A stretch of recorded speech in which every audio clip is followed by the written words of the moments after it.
Turner Yell makes the stop in the secondary for Denver. 1st and 10. The fake. Good block in there, and down it goes. Caught at the 30. This is the dynamic Hill. He's in for 6. Tyreek Hill. Touchdown. What a block.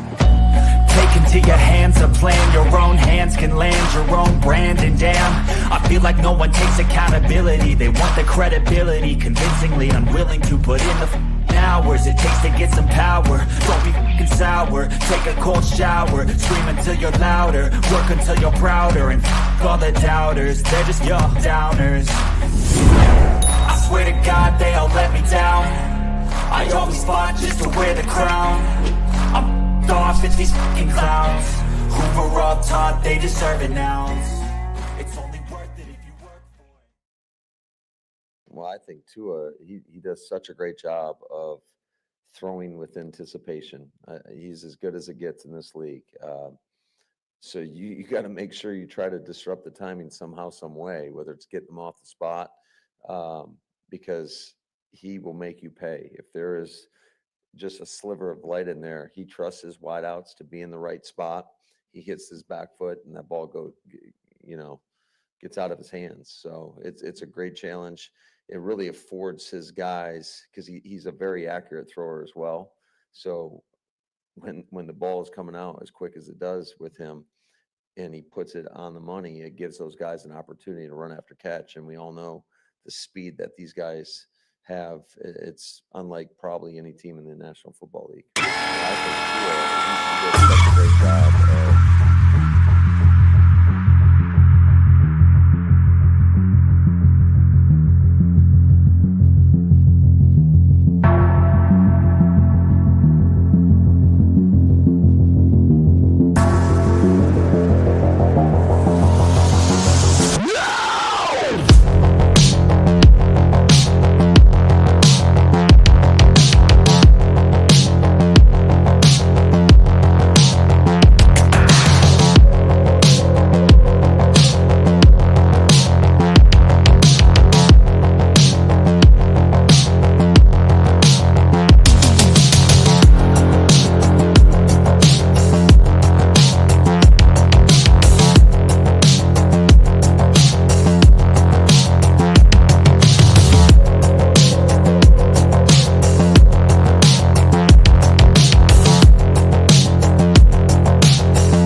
inside of me. You better watch out if your enemy's a road ahead of full prophecy to be the greatest beast the world has ever seen. I feed him every day like the bones clean. I feed him all the hate and he grows me. And he gets cause real big, gets off quick. And if you cross him, you might drop dead. Metaphorically, of course, settling the score. Never getting bored, loves the blood and gore. Always wanting more freedom from the source. They don't really listen until they feel the force of party. And if you start shit, you be hard-lived in the darkness. Torn apart quick, you left scars ripped. You be chewed up and discarded. And this world ain't right, won't accept it. Negative energy, I expect it. Once it's in your mind, it's infectious. So fight for your life and reject it. You better give me space, I'm protective. My adrenaline spikes when I'm threatened. And if you stay in my way, I'm aggressive. Cause when there's no exit, I'll kill when I'm desperate.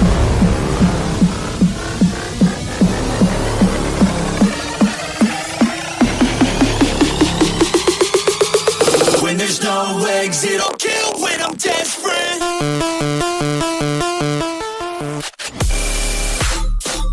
Let's go, everybody. Welcome to another episode of the Fins Tailgate with your host, El Capitan.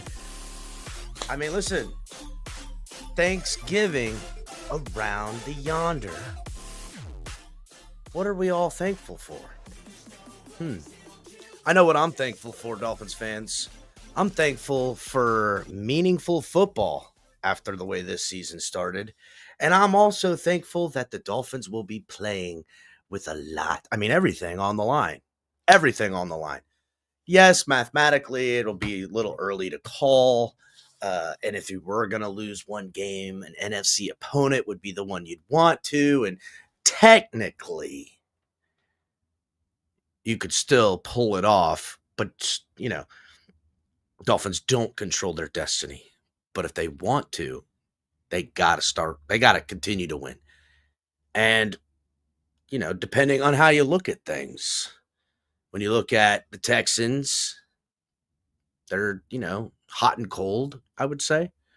And then, the Niners.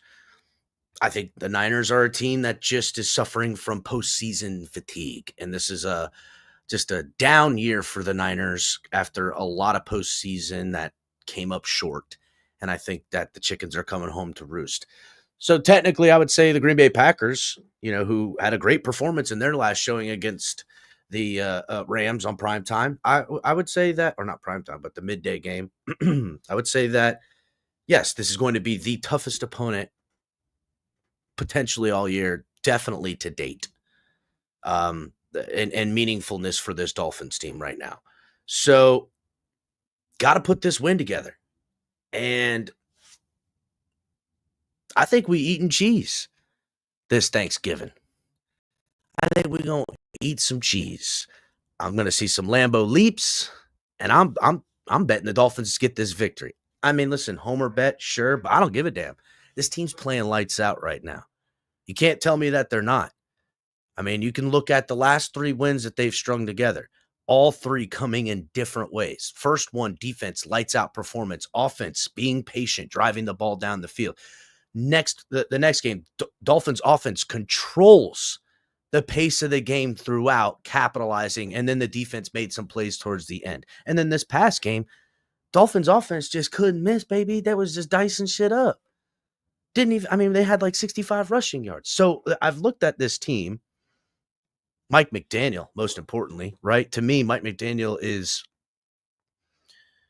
he's maturing in a way that we've seen a lot of failure in the year 3. The year 3 fall off, dog, where they lose the team, they lose the locker room, they dig their heads into their iPads, and we were like, oh no.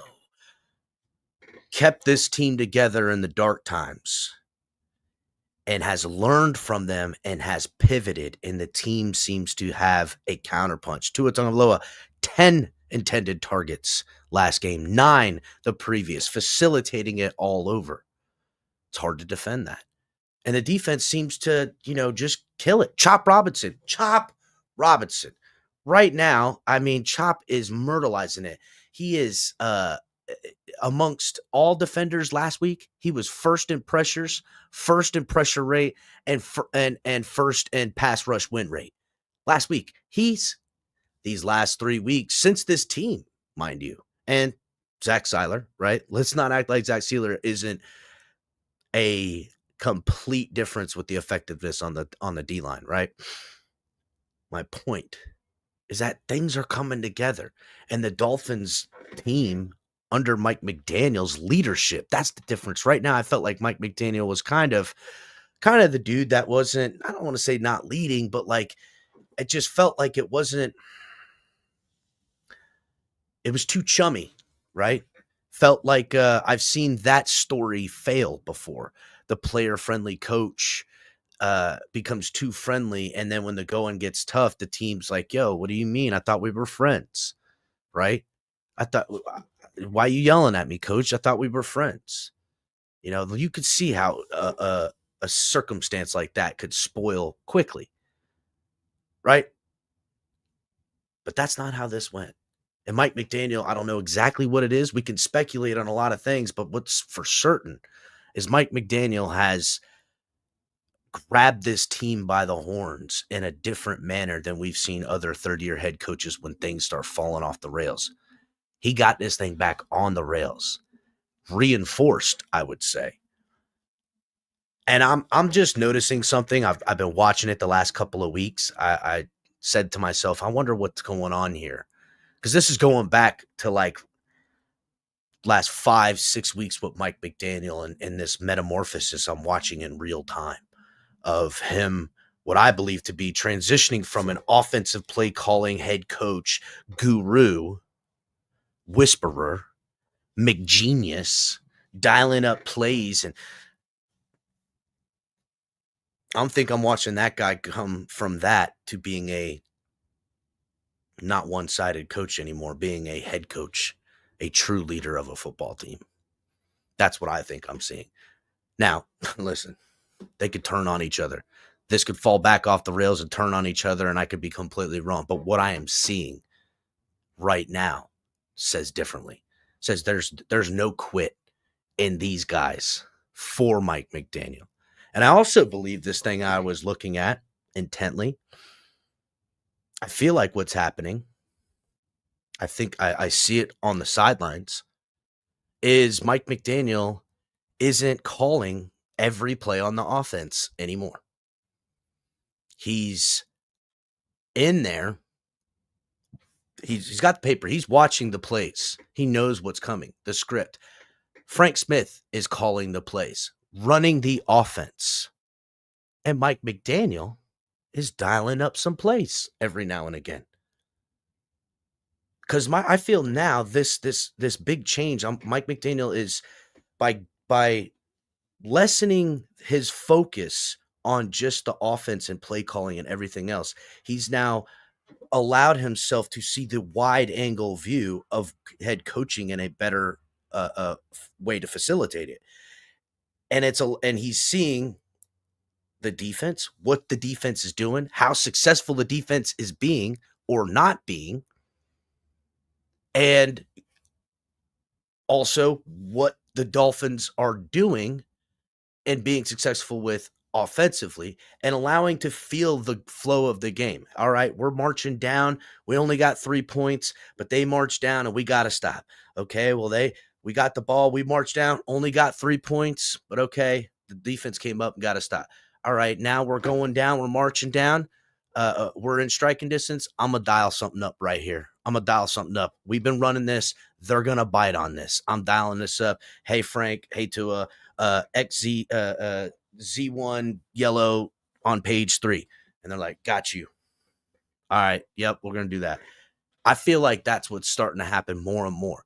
And it's also allowing him to be more connected to his defensive coach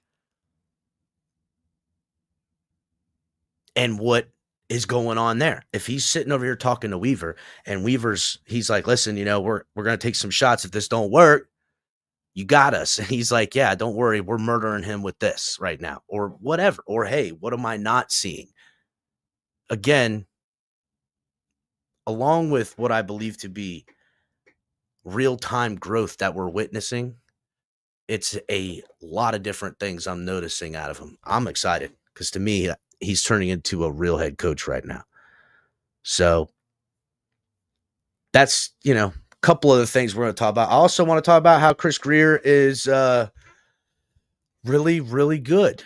Other than all the people that want to fire Chris Greer because he can't draft, he ruins this. Really, if you dissolve it all the way down, you really can only put, if you don't like Tua or don't believe in this team and really just want to not see what you're seeing because you don't think it's going to work no matter what, whether it's working or not, it doesn't matter.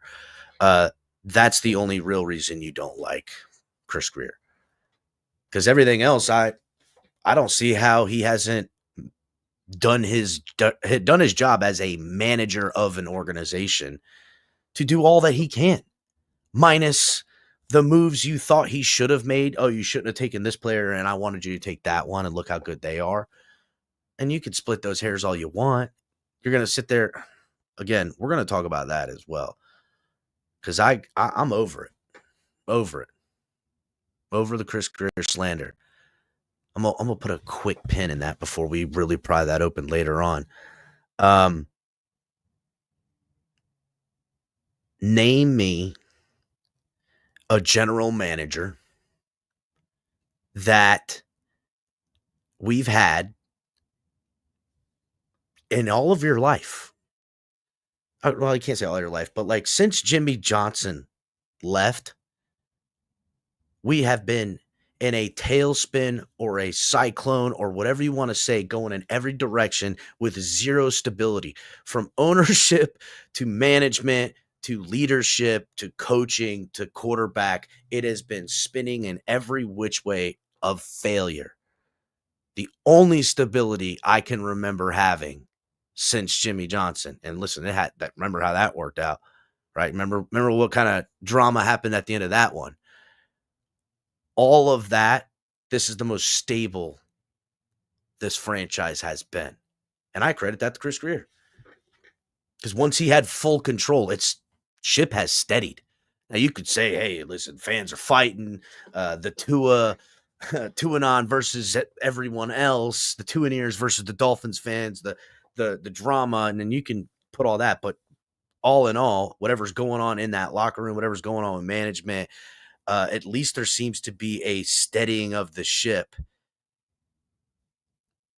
for the longest period, really. I mean, so real quick, what's up, everybody? Hit the like button, subscribe if you're new, if you're watching on X, where else ever, I don't care. Come over here to YouTube, subscribe over here, hit the like button. Everybody, we need to get the likes up.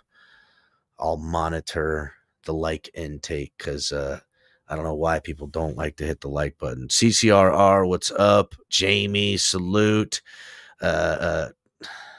I do have some bets. No penny bets, though. No penny bet parlays for Thursday, Michael K.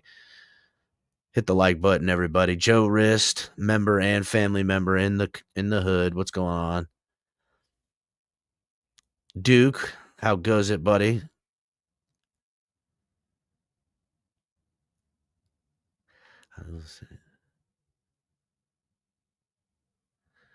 What's going on here? There's a conversation between Jamie and I don't know who. Oh, CCRR, it looks like. Anyhow, Gregory, hello. Welcome, Gregory. Hit the like button. Sean, what's up? Yo, what it is, what it do. Mike Beast, what's up, buddy? Hit the like button. Look at that. Mike Beast, new follower up in the crib. What's good, Dow? I see you out there. We were, yeah. Who else in here? Chase one. What's good? Sal up in here. Raph. Can I get a yeah? Fucking Raph, dude. So yeah, let's get the likes up. Hit the like, please. Ali and Color in the back. What's up, boys? I was late. I thought the show was set for an 8:35 start time, right? Like I didn't even get out of the shower till like 5 after fucking 8. And You're on like, that Cuban time. That's the problem. That's true. That's true. Word up. No bullshit. Damn. Didn't even think about it, though. Didn't even think about it. Oh, man. So What's you up, were talking about stability, right? Yes. And I would agree with you. Since Chris Greer has had full control, we've had stability. And if people want to say, well, that's not true, we didn't make the playoffs, in the first 3 years. Well, really, yeah, we didn't make the playoffs, but we knew where we were headed. We knew what the direction was. You know what I mean? And I agree with that. That's where we were stable. Any other year, even, the Gase years, the Juan State years, and all the, Philbin years, all those years, I didn't know where we were headed. I didn't know what the direction or hold on real quick, Ali. Hold on real quick, Ali. Color. Can you hear me? Yes, sir. Is Ali chopping for you? A little bit, yeah. Yeah, Ali, you sound like you're choppy. Might be network, Ollie. Like poppies. Give me a second. I'm on cellular service. Let me get Wi-Fi. Because Ali's cooking right now, and I want to hear it. It's popping me, and I'm getting distracted. All right, so listen, I'm dropping the link, right? Go ahead, come up, hang in the back. I'm going to start bringing people up, and we're going to get into some of these discussions. But I do want to get Color and Ali's takes on the things I talked about in my opening monologue, right? Mike McDaniel, his growth, what you've seen. I didn't even get into Tua because honestly, it's just a lot, right? But I just right now, Mike McDaniel and Chris Greer and the state of the Dolphins currently, I just give me something good, Color. Yeah, all of that. Oh, real quick, Tonk up in the hood. Tonk, I'm gonna put you on mute, dog. What you doing? Real quick. Working. Are you working? You out in the field? No. Oh. My home office. Oh, you're at the home office. All right. I'm gonna City mute you real quick. Because I want Color and Ali to give me their take. Did you catch the opening monologue, Tonk? No. No? Okay. All right. Well, because like pretty much right now, what I'm asking about is the growth. What are people seeing out of Mike McDaniel? Because I had a whole monologue. I've seen a lot. And then Chris Greer and the franchise. So I'm gonna let Color take this one and then Ali and jump in whenever you're ready, Tonk. I don't have much to say other than honestly, Ali, it sounds worse now. Oh my god. Okay. It's crazy.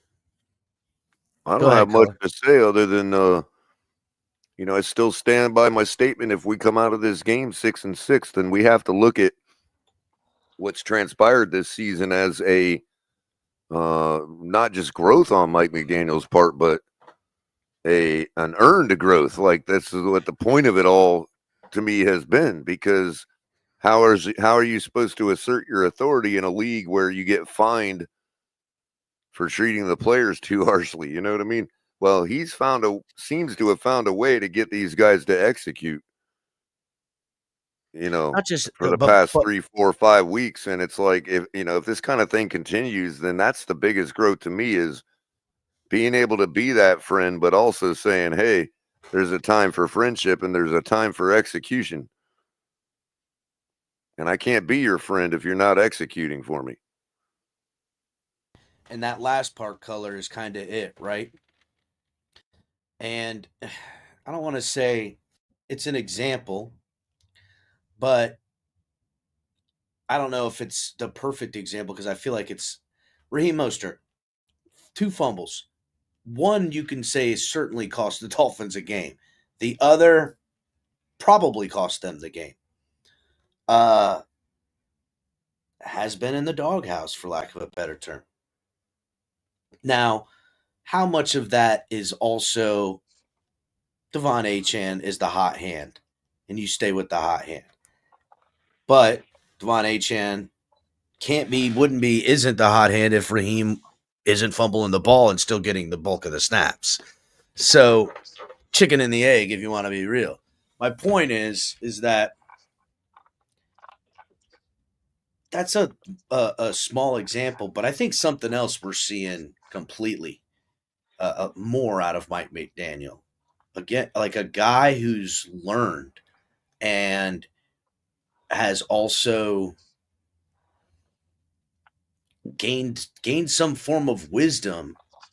And I don't know if it's an assertiveness that it took to get the players to follow, because that's what we'd like to think, right? Like typically, hey, get your shit together or I'm benching you, Raheem Mostert. I don't know if that's really how he's playing it, as much as because of the friendship and whatever respect he's earned, they're seeing what I'm seeing and fucking like, oh, I'm following that. You know what I'm saying?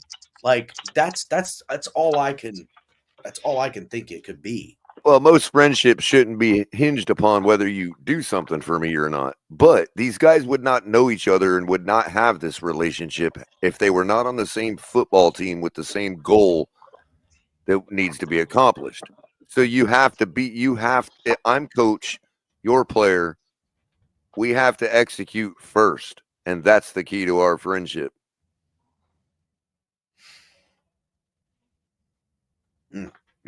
Am I going to alienate you if everything's going good, everybody's doing their job, and you're performing for me?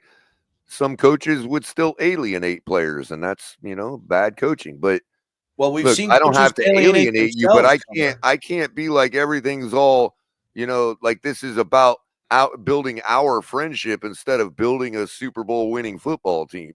Yeah, but we've seen we wouldn't be here without that goal.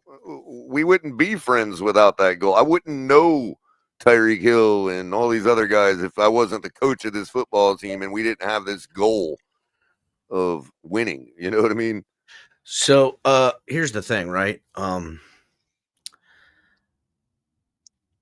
We've seen the inverse of this. We've seen where they don't maybe explode on people, but we've seen coaches implode on themselves. You know what I'm saying? We've seen, Joe Philbin completely lock in on dumb shit to not see what's happening around him. We've seen Adam Gase completely dive right into his work as if he's going to fix it with some magical wand, right? We've also seen Brian Flores break and be, whatever you want to say about however we liked him, can't go flying off the handle at your bosses or your fucking employees like he did, right? And it's ultimately what cost him his job. That and whatever. We've seen all these other things. What is Mike McDaniel temperamentally? Because he was right there at the fucking edge, bro. He was at the edge where they all fall. Right there at the freaking cliffside and I was so used to knowing this time has come up that my stomach's, oh, here it come. Here it come. This guy I don't know, right? I don't know how he would handle it to crash that fucking train, but it was coming. I know it. And some way, somehow, we stand 48 hours away, literally, the game would be on in 48 hours, from him completely doing something we haven't seen done. That's the thing that I'm trying to, zero in on. Because, okay, look, whatever this season becomes of itself. Why am I muted? I'm sorry, buddy. I had to mute you because there was background noise, music. Well, I turned it off. Oh, sorry. Well, you're unmuted now. The thing, I know you sound good now, Ali. The thing about it is, be a little quicker on the button, man. Already. Jeez. Again, right? Mike McDaniel obviously doing something none of these other coaches have been able to do because he still has. I feel. Look again. Become of what this season, whatever it is, ultimately, whether we make it in the playoffs or don't, whatever success we have in the playoffs or not. What they have in synchronicity as far as leadership is something that is tangible cornerstones to build this franchise back to something like for real, not lightning in a fucking bottle, not flash in the pan, not we're gonna take something that's good and overwhelm it with talent and make it work. Not that, like a cultured something to bring up, something to become, something to have as an identity. That is the only real tangible thing in the NFL. We know when you say Ravens, everybody knows what you're getting when you face a Ravens football team. Everybody knows. I think the Dolphins start to have an identity now. They're becoming an identity. Shout out to Joe Riss, says winner Tua, a.k.a. Pina Colada, will win on Thursday. Yo, I love the Pina Colada, Tua. That is fucking funny as hell. That is good. With that hairstyle he got, Pina Colada Tua gonna be in the snow. I like it. Beautiful. Shout out to Joe Riss. Hit the like button, everyone. Or he could get caught in the rain. Listen, Von Joe. If you want to talk like that, you need to come up here. I'm gonna go ahead and bring Mr. Polk in the back from up here, and a regular in these parts, waiting patiently to come in. Oh, Fred, what up, Fred? What's up, Cap? How you doing this afternoon? What's up, Mr. Polk? Carlos, welcome, Ali. Mr. Polk. What's I gotta up? ask you, Mr. Polk. Are you seeing what I'm talking about with Mike McDaniel right now? Tell you the truth, I'm gonna say 100% because at the start of the season, I'm not gonna lie, I seen him kind of like on the hot seat, but the last 3 games, I've seen a change in him. And I'm not saying it's a complete 360, but I see a change in him that gives me hope. Hope is for this season and also the next couple seasons, because he's progressed and he's involved. He's and just like you mentioned, instead of imploding, he's going in a different direction, and the team is catching on to this as well. So, to tell the truth, no, go ahead, Ali. I was just gonna say that I agree with you completely. I mean, you look at him. I mean, let's just look at him how he looks physically, right? And that's his telltale. You can tell when he's stressed, and you can tell when he's comfortable, and it's based on how he looks. And when he came out of training camp, bro, it looked like the dude looked like he was, like didn't sleep at all, like the entire training camp. It looked like he, is drunk as hell. I mean, you know what I'm saying? When you haven't slept in a week, he looked distraught. He looked mentally drained, is what it was, man. And then and if you looked at the first 6 games, it looked like it got worse and worse. It looked at one point that I swear to God, I thought he was some wacko, cracked up coach that we have, that his eyes looked bloodshot. Like the guy looked like he was having the worst mental stress you could ever think of in your life, right? Damn, but the last 3 games, crazy. Hold up. The last 3 games, though, the dude went and got a haircut. He looks like he's rested. He looks like he actually is comfortable. It's a complete 180. That's what I'm saying. Yeah. And he's starting to look like the mad scientist that I always thought of him when we first got him. He's starting to look like that mad scientist. So, I mean, you can see it throughout the team. If you think about it, look at the team, and then also, by us going to get our defensive coach. I mean, we were to the situation. I mean, it looks promising. So my hope is pretty much is up now. So moving forward, I mean, it looks good. Hit the like button, everybody. Get the likes up. Who has the feedback? I don't know. I think it's you, Oh, Ali. I'm not typing. I'm just hanging out. Someone's typing. I got you. I got you, Tom. What is that? That's his old school. That's his old school clicky spring-loaded keyboard. So it sounds like he's doing work. Yeah, no, he is. There's a change also into it. Look, before I throw it to Fred, because I want to hear what Fred thinks of Mike McDaniel. I gotta point out what Von Joe had just said. He said we're actually 48 hours away from the actual train wreck because we haven't beaten an above 500 team. Mofo. He's beating scrubs he's in back ready to toast you, Cat. He is. Look at it. Look, always dapper, Von Joe. He's a little gray in that beard, Von Joe. I haven't seen you in a while. Where's that little gray coming from, man? I was gonna say, Von Joe, nice to see you, man. It's been a while. Finally?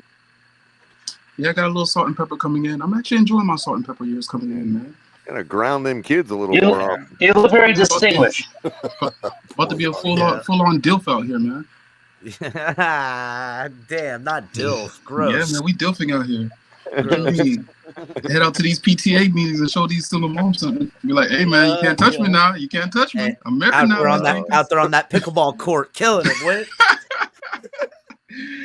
But man, listen, why y'all afraid to tell the truth, man? Why are we getting hype over 2023? The truth hurts, man. Listen, Von Joe, I ain't gonna let you do that. Like you I ain't gonna let you do that, Von Joe. I ain't gonna let you do that. Where's the lie? Where's the lie in what I said? You said, why am I doing that? Yeah, man. Yeah. Why we reselling and repackaging 2023? What we doing? Nah. Because 2022 needed some lipstick.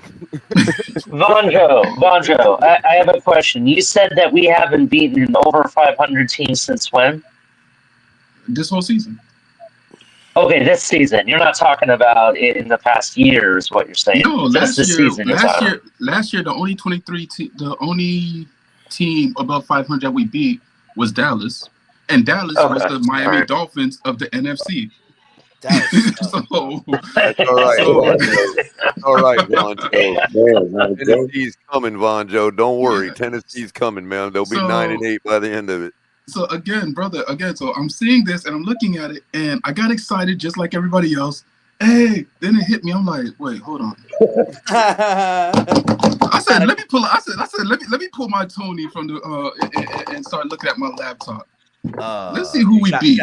What do you got? 2 phones on you or something? Yeah, no, when you're in the iOS atmosphere, iPad, MacBook, iPhone, they all work together. Don't need 2 phones. Looked it up and I'm like, oh, there's that. Okay, that's the maybe. Then I looked again. I was like, okay, maybe it's because we wasn't without Tua. Oh no, yep. Even with Tua, guess what? We lost to Arizona above 500. It's true. So again, Buffalo, where is the lie? Buffalo. Where is the lie? It's not a lie. we lost against Buffalo. Buffalo. What you're let's saying? see, above 500. It's not. So a that's lie. why I said Thursday. Thursday. My fault, crypto. Thursday is the real test. Where if we beat Green Bay, we debunk all narratives. Hey, that's what I said, back on the train. I said Mike McDaniel. But what I said, Vonjo, was Mike McDaniel took the season from where it was and got us all the way back to where this game on Thanksgiving is. It could be everything, and that's why I disagree. You're thinking I think Mike McDaniel. Wait a minute, Vonjo. You sure? I think Mike McDaniel didn't get us here. I think the schedule got us here. Again, we went through litanies of trash teams. Vonjo, you don't. That's literally the schedule fell into place. That hey, Vonjo, you drinking some good stuff, man. I'm just shout out to Vonjo. Shout out to Vonjo. Thank you. Vaughn, you sure the Green Bay, from the way people been disrespecting Green Bay, that Green Bay is not considered last year's Dallas? So why would it even matter if we beat Green Bay? The only thing that's disrespectful right now is your mic, crypto. God damn. Yeah, crypto. No, you I'm sound talking like about why would it Ali be 3 minutes ago. Why would it be? Mic is Ali treating this like Ali this? bumped him out of that spot. Like, your mic is clicking right now, so that's why I said it's a little disrespectful. But if crypto, jump in and out. Again, if we lose against Green Bay, bro, we're back in 2023. It's just repackaged. No, I'm saying if we beat them, we still in 2023 because Green Bay is Dallas. No. Green Bay is not Dallas. Green Bay is better than Dallas, I feel like. I agree. Well, you listen to all the spaces. They're not. They worse than the Patriots. I don't care what these Green people Bay's say. worse than How many times I got to tell you to quit listening? Yeah, from the way they've been treating freaking from the way the spaces were. They worse than New England. They're full of bots, bro. It's AI you're arguing Nah, with, bro. Again, I don't argue with people. No, I guess you want to say Lewis is a bot. Lewis is definitely a bot. He's the biggest bot of them all, man. Right now, Lewis is on that Lucy Uzi, so I know, dog. That shit was wild as fuck. I was like, whoa. Look, I know. Lewis traded out himself for AI like 3 years ago. We ain't been talking to the real Lewis for like 3 seasons. God damn. I don't know if y'all noticed that. Lewis is Lewis. That OG guy, I have no idea who the fuck that guy is. But nah, man, I'm gonna say it, bro. Like, again, I need to see this because again, I got excited, I got hyped. I was on a few drinks, probably an edible too. Don't judge me. You don't know my life. But judgment not passed. No judge here. So I will be judging the stones in a glass of it. house, motherfucker. You know what I'm saying? Vonjo, I will always judge the efficacy of it. But I won't judge your personal decisions. No, only if you're getting that 17% nonsense. Fuck that. I judge people's personal decisions all the time, but that one, nah. Anyhow. I just feel. Go ahead. Go ahead, Mr. Pope. Okay, Vonjo, you don't see it. I mean, maybe it's just me. You don't see a difference in Coach McDaniel as compared to the past season the last 3 games. Yeah, he put on about 3 pounds, Mr. Paul. No, I'm not talking about the way he looked. I'm sorry. I know you look at it looks now. I'm not talking about Yo, Fred, that was good, boy. Fred hit that quick too, boy. Fred pulled out the 6-shooter and fucking blasted that bitch. Yeah, he put about 3 pounds on Mr. Poe. But if I've seen a difference in Coach McDaniel's, again, he said he speaks a good game about adversity and all that nonsense, yada yada yada, same shit that he said last year. And every time we came across adversity whooped our ass and took us to the back shed and left us there. Hey, adversity, opportunity, Von Joe. That is not wrong to say. No, it's not wrong. But again, is it true at all times? Hey, Cap, you got your AI detector ready? We got Lewis coming up, man. So hold up, let me get the fucking algorithm up. Hold up. Hold on. Let me go ahead. Let me finish my statement before he starts yelling at me. Yeah. So when he because I know he's gonna start yelling when he gets up here. But here's the thing: I don't know nothing about that. The true adversity is, okay, let's say, for example, if we would have played Green Bay last week in Green Bay, right, or 2 weeks before that, are we still saying that adversity and opportunity if we would have lost to Green Bay back then, a week earlier, right? Versus going into a 3-game winning streak where you could possibly lose to Green Bay, right? Or we could possibly win and it turns into a 4-game winning streak. So at that point, now I'm on the train with you. But as of right now, bro, the train feels the same. Did you not notice? Hold on a second. I'm gonna bring Lou up here real quick. All right, but did you not notice? Cap, let me go next, man. Hold on, Vonjo. Did you not notice the adversity we faced when we put Skylar Thompson in the game this week? Yeah, and listen, not only that, Vonjo. Skylar Thompson was finding himself in the phone booth. We overcame that adversity, bro. Vonjo, did you not hear Tua? Not gonna like that. I'm gonna let Fred go right after this, and I'm gonna bring Lou up when Fred gets cooking. But because I know Lou's gonna want to be here for Fred cooking, because Fred be serving up, all kinds of stuff, mashed potatoes and mashed. What's the song? Mashed potatoes and corn. Cuisines, bro. We serve up cuisines, bro. No, it's yams, tomatoes, potatoes. Yeah, I don't know how it goes. Something like that. Ain't no baked potatoes around here. Just mashed potatoes and corn. That's all you gonna get. Real quick.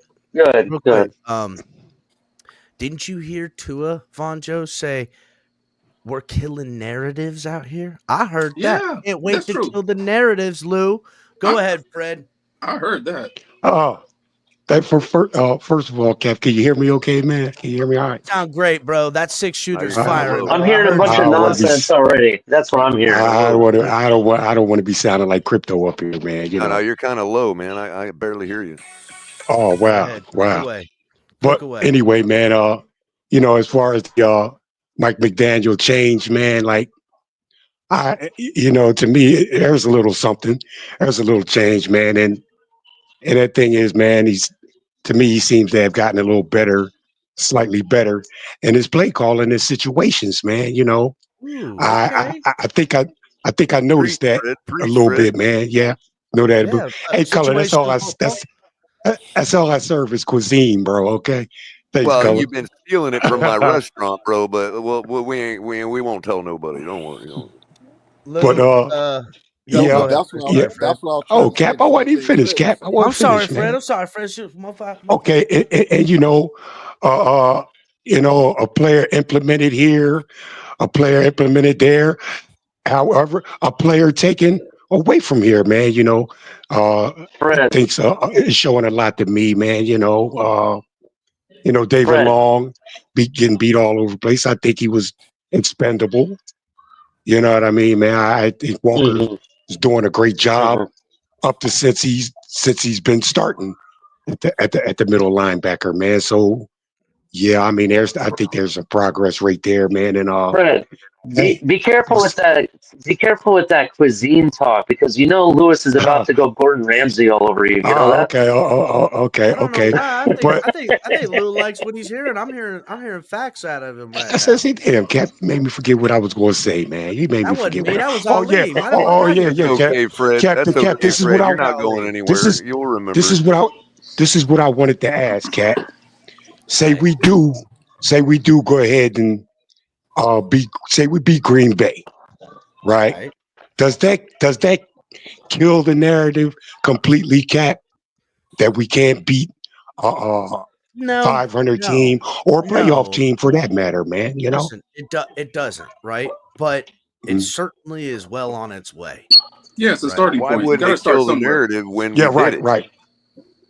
Again, here's the thing, See, right? I function with English, and the word can't means you have never done it nor demonstrated the ability to. So if we do it, the narrative's killed. You can't say we can't beat a 500 team if we just beat one. I think Now, the Okay. narrative. I think it's consistency is what You could people are say looking for. Though. you could go on to say hold on. You could go on and say we usually don't, but you can no longer say we can't. But here's the thing. Here's the narrative. I really think that they're really Well, talking color about, the and it's narrative not is a already can't. killed. Damn, goddamn, crypto. Yeah. But I think the narrative is, and this is a narrative that predates Mike McDaniel, Tua. This goes back to since I've been watching the Dolphins, and that's since the days of Dan Marino. That the Dolphins do not play well in cold weather. That's true. And I think again, so. Again, that narrative but have evolved to we can't, but it's really the true narrative is the Dolphins do not play well in cold weather because we never That's have what played I'm well saying. in cold weather. That's what Never. I'm saying. And if we and do it, that's nobody could use the word can't because can't has a very specific meaning. Exactly, but I don't think that it's can't. It's just that we don't play well. We go into the cold and we just start faltering. It's just, Not and that's likely again. to, not likely to, stuff like that. We could use words yeah. like that. So Yeah, but but when you start doing it consistently, there's no narrative no more about Dolphins in cold weather. Everything is That's eliminated. right. that's the point, right? And that's where Consistently, I that's want to right. answer your question like this. It doesn't, right? But what it does do, it puts this season back on the tracks for them to not only make a way for them to get to the freaking playoffs, but also kill every one of those narratives along the way. Because listen, Jets gonna be cold. Jets could be as bad as they want. Still gotta beat them. You know what I'm saying? The Texans, they're not going to be under 500. They're going to be fighting to have a hold of the AFC South, right? The Niners, I don't care what Niners team that is. Okay, if Christian McCaffrey and Brock Purdy and Kittle are on the damn field and Bosa's out there, like I don't give a damn what their record is. That's a damn good football team. All those and find themselves in the playoffs. The only way they get in the playoffs at this point is they smash every narrative along the way. Exactly. That changes everything with this team. And Mike McDaniel right now has at least enough of what I believe doing things right, whether it'll work out or not. He has enough opportunities. He has enough opportunities in front of him, ahead of him. Yeah. Go ahead and do that. Go ahead, Lou. Yeah, Lou been waiting patiently. Go ahead, Lou. Hold on. Before Lewis cooks everybody on this panel, let me explain to you something real quick. It's the reason I've never ever said Tua can't either, because I don't believe in the word can't. Right? All right. A very wise man once told me one time, you know what? He was working one time at a job site, at a construction site, and he told his boss that he can't do something one time. The next thing he knew, he was on the other side of the fence watching his replacement do what he couldn't do. So, real quick, Color. I don't believe in the word can't. I want to capitalize on this word. On this opportunity with the definition of can't before I throw to Lou. There's no reason you can't hit the like button. So if you're not, that's some bullshit, right? So you want to be on the other side of that fence, watching somebody else do your like buttoning, you can do it. So go ahead, Lou. Hey, what's good, fellas? What's good? What's good, homie? How you doing, sir? It's been a long time. What's up, Lou? What's up, man? What's good, everybody? Cap, I'm gonna have to probably give you a call tomorrow. I had a conversation with the young man, and we might proceed with some endeavor. So I'll be giving you a call. the fact of the matter is, though, the word narrative, I'm so tired of these narratives, right? Now, I heard Fred say he was microwaving some food, and I heard it was a sad day in Dolphin history, by the way, when my good friend Von Joe comes out and says some words, and Fred says, "Keep cooking, Von Joe. Way to get him." It's a sad day in history when Fred is agreeing with you. But real quick, right? About the narrative conversation, right? Okay, cool. I'm gonna pose a question to the panel. Are the Pittsburgh Steelers a good team? Yes, they are. Yes. They're a good team. They're a good They team. have a great they have a great organization.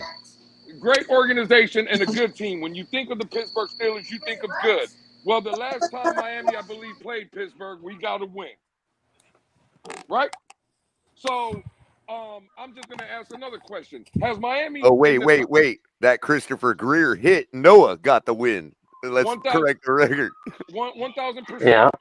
But Noah was part of the Miami Dolphins. This is why I need my laptop at all times. God damn it. Especially when Lewis is on here. Yeah.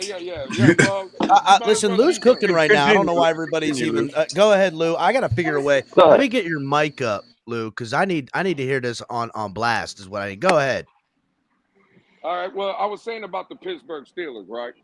The fact of the matter is, Miami has beaten the Pittsburgh Steelers with this regime, with Tua, right, as quarterback. We beat them.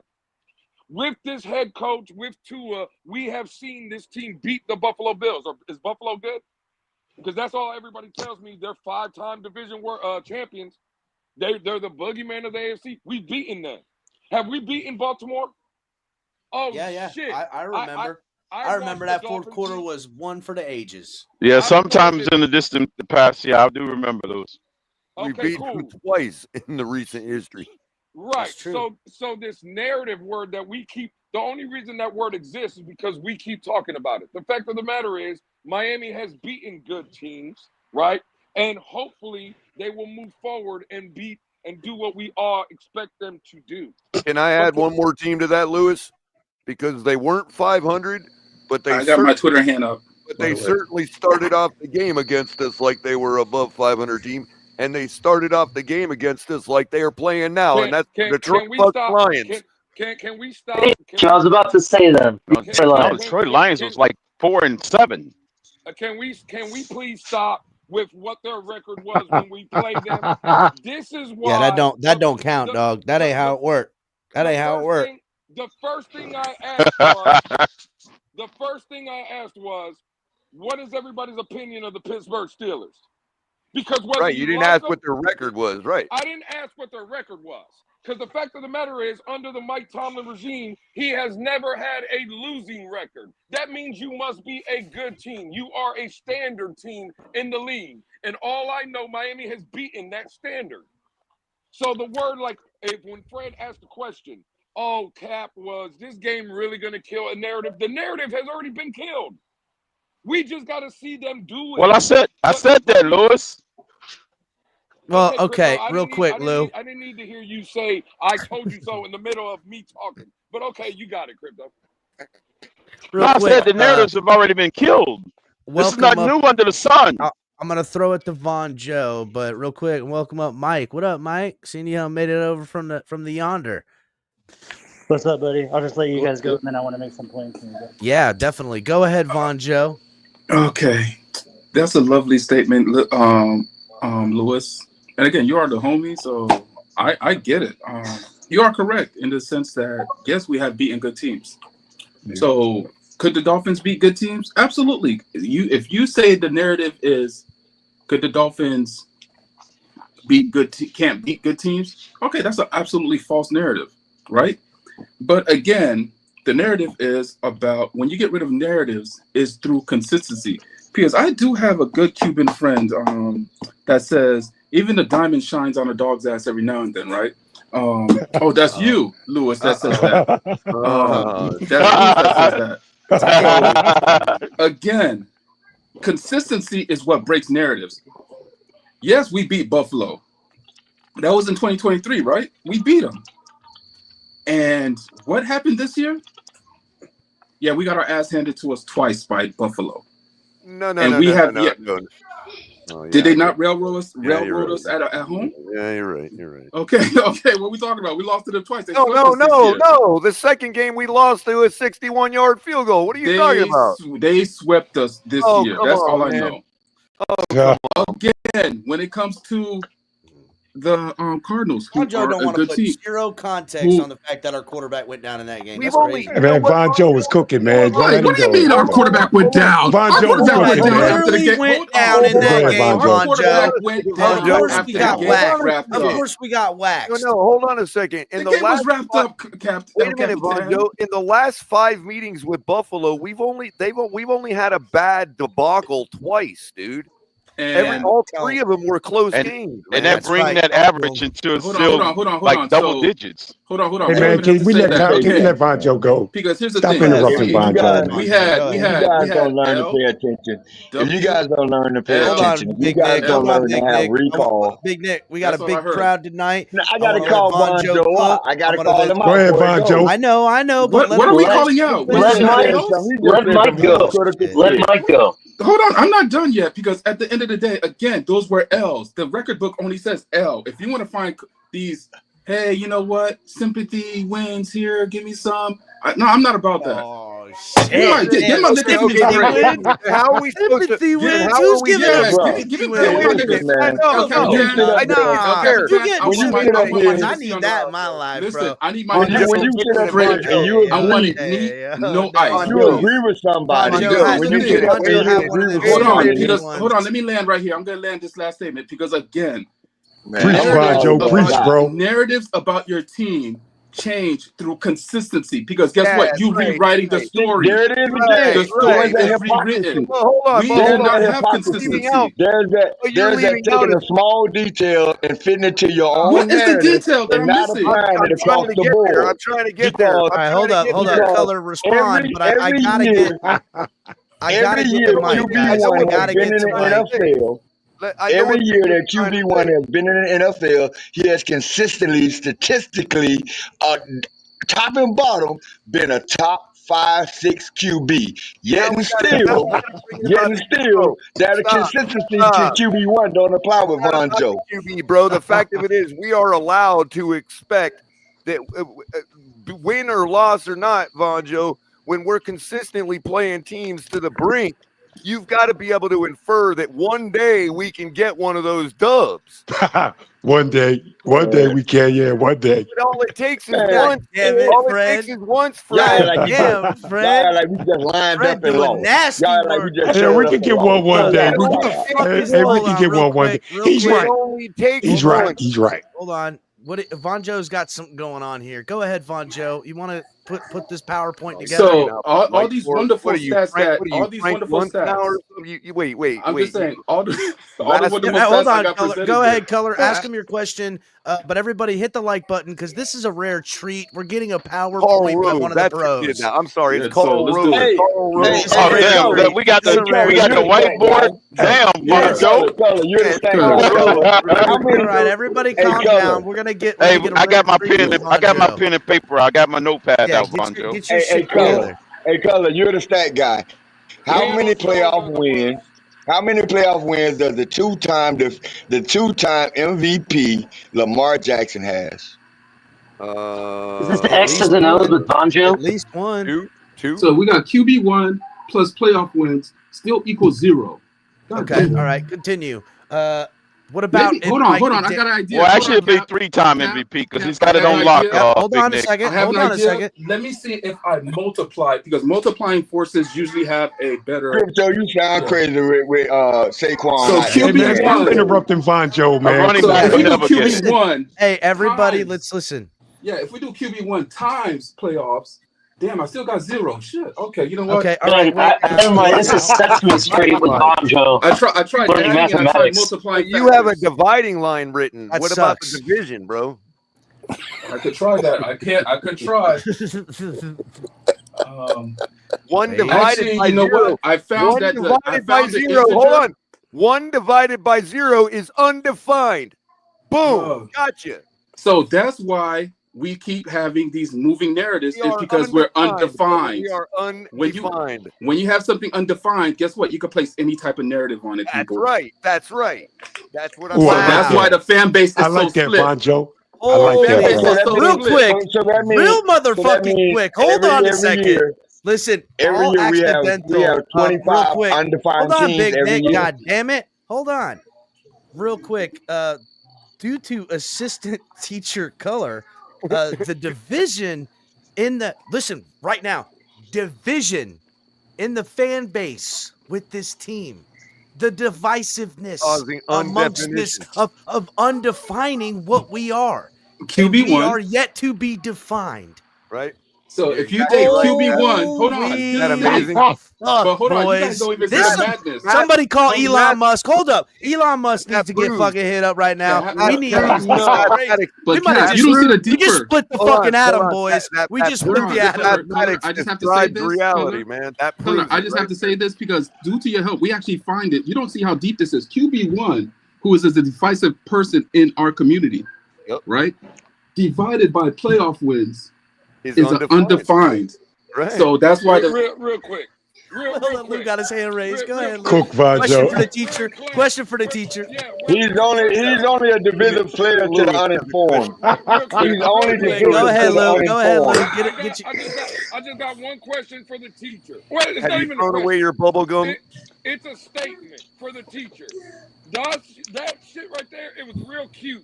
Let me tell you the real reason why there's division in this goddamn fan base. Because fucking, what, ready for it?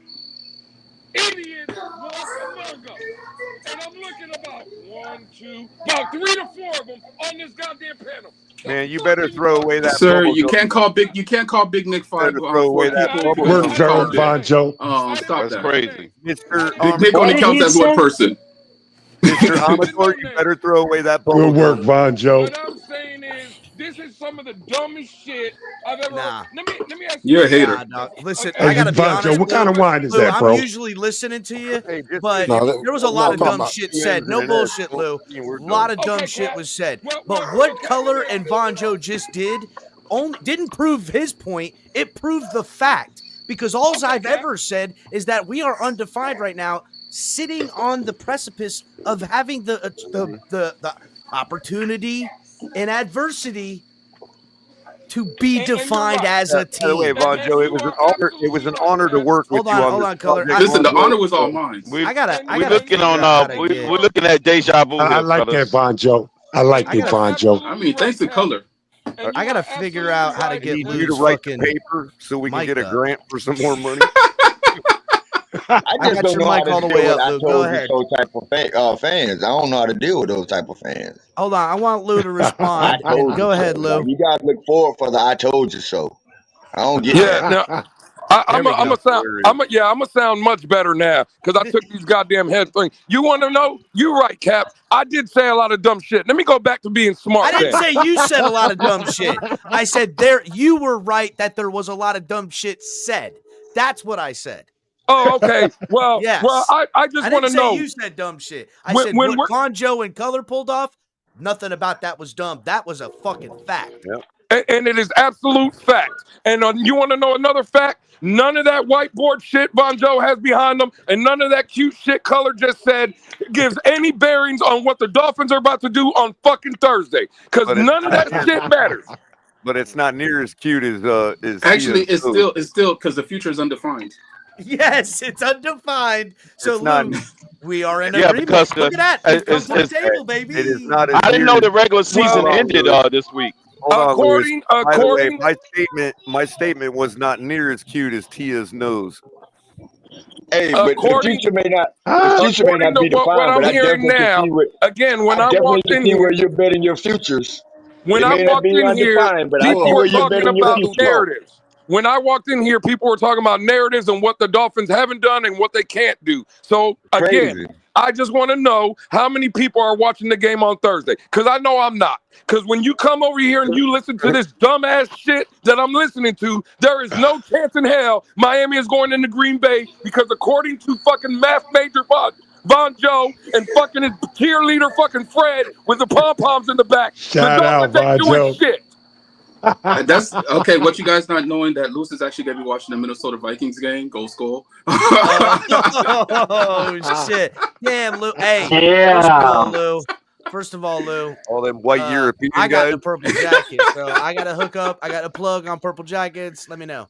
Yeah. I mean, again, it's cute. Let me know. Are we gonna start anytime soon? Because I'm with the shit. But anytime soon, here in the near future, are we gonna talk about how the Dolphins can win on Thursday instead of why they won't? I will tell you right now, Lewis. Talking about how they're going to win for the last at the beginning of preseason before the game even started. Lewis, hold on. Like Jalen Wright moment smashing their defense, something like that. Lewis, I will tell you how it happens. We beat the Packers when we stop the run. If we can stop Jacobs and then disrupt Love, it's all up for Miami after that. Bullshit. That's not bullshit. That's not bullshit. No, I was right. If you're going to analyze it properly, then at least Jacobs, you disrupt Love. That's how you do it. At least giving you the key. Can I make a statement? Hold on. You let him run all over you, and you let that 13th ranked QBR try to beat you with his arm. That's what you do. Look, no. Everybody's been trying to do that. It does not work. It does not work. Do not do that. You know it does work when you're the 5th ranked defense against passing touchdowns. Miami Dolphins in the NFL is number 5 with generated pressures.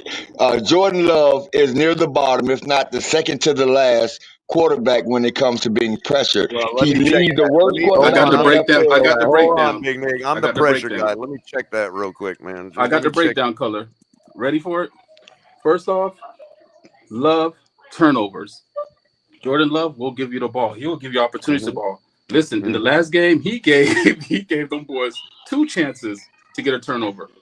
One was dropped, and one was dropped, and one was actually caught, but it was brought back because of a penalty. So guess what? The Dolphins secondary, Love will turn over the ball. He will give you opportunity. Real quick, Jordan. Real quick, I got the number right here. Jordan Love's pressure rate. Jordan Love's pressure rate on the season is well, man, made me lose my place.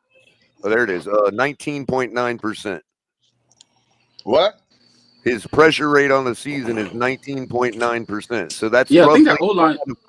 So we should be able to get in the backfield 1 out of every 5 dropbacks. Yeah. That's not the stat though. The stat is how is he against that pressure. Oh well, I don't know. I don't have that. I'm just saying that he's under. Right. I just you have to say whether you are against it.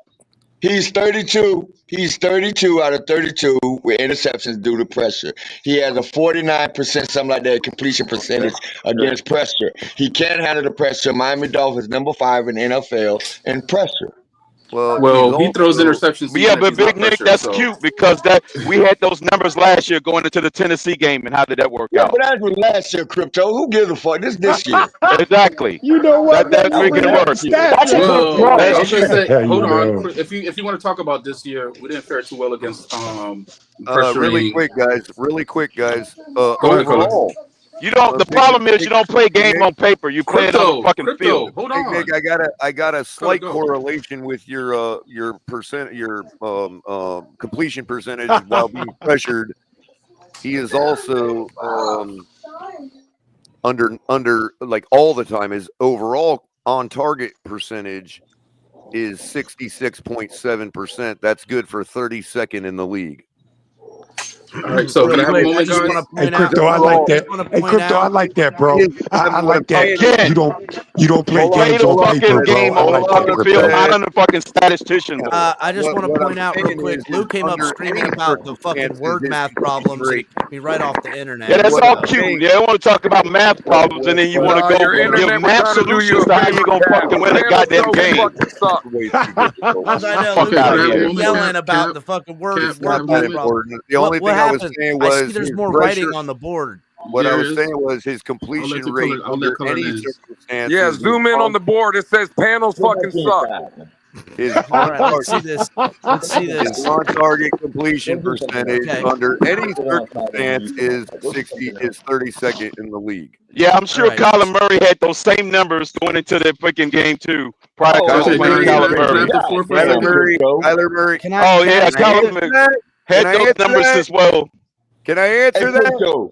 Kyler A dude Murray. from the Knicks. Hey, Crypto. Josh Allen was supposed to be the most turnover-prone quarterback in NFL history prior to that Thursday night game. Josh Allen was the most turnover-prone quarterback in NFL history. But yeah, how did that work come game time? When we start playing fucking games on the goddamn stat board, and then they don't pan out in the actual game. Good night. Jesus fucking Christ, bro. Can we please talk about God damn without you flipping out, please? A dude I never heard of just dropped 40 God points for the damn, Knicks bro. last night, Crypto. Yeah, we gave the same goddamn stats about Josh Allen. We gave the same stats about Josh Allen going into the game. What happened? Arguments make no sense. Can we man. please stop yelling? Arguments don't make no damn sense. Please stop yelling. About fucking teams that we had that advantage going into the game with, and then what happened? Can we stick with the numbers or without you getting buttered over Jordan? That was then. Jesus fucking Christ. All right, we play. They're ignorant. That's ignorant. Can we we play football games in the boardroom. You getting butthurt over Jordan Love, dude? It ain't about getting butthurt over goddamn Jordan Love. We play these monkey goddamn games all the time. Anything about the guy? We play these goddamn what? I said the same thing about Josh Allen when you motherfuckers was wrong. So fuck out of here with that bullshit. Who cares? So we'll be wrong. Hey, hold on. Chill.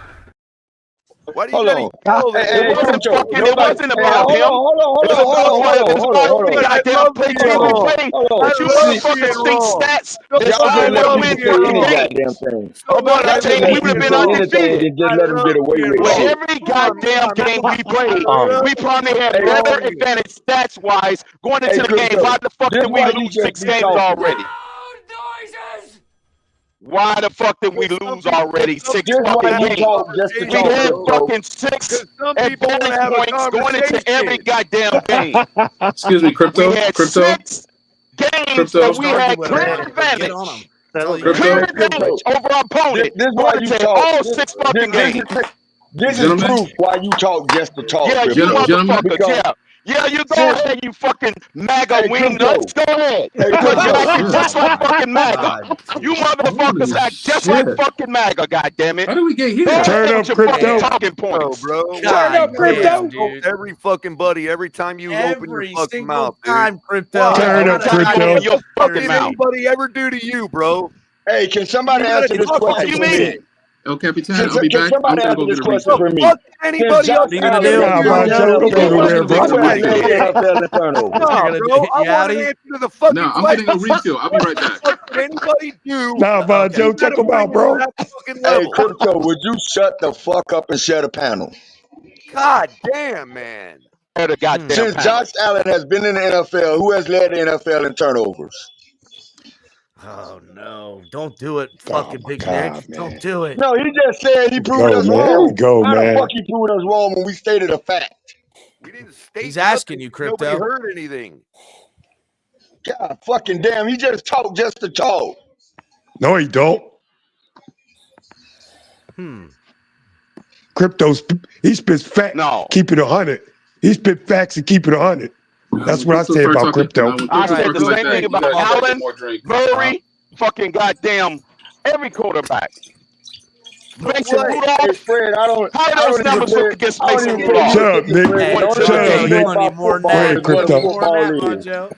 Shut up, Nick. Cookie, bro. Your The only thing you know about football is that most of the games are played on Sunday, Fred.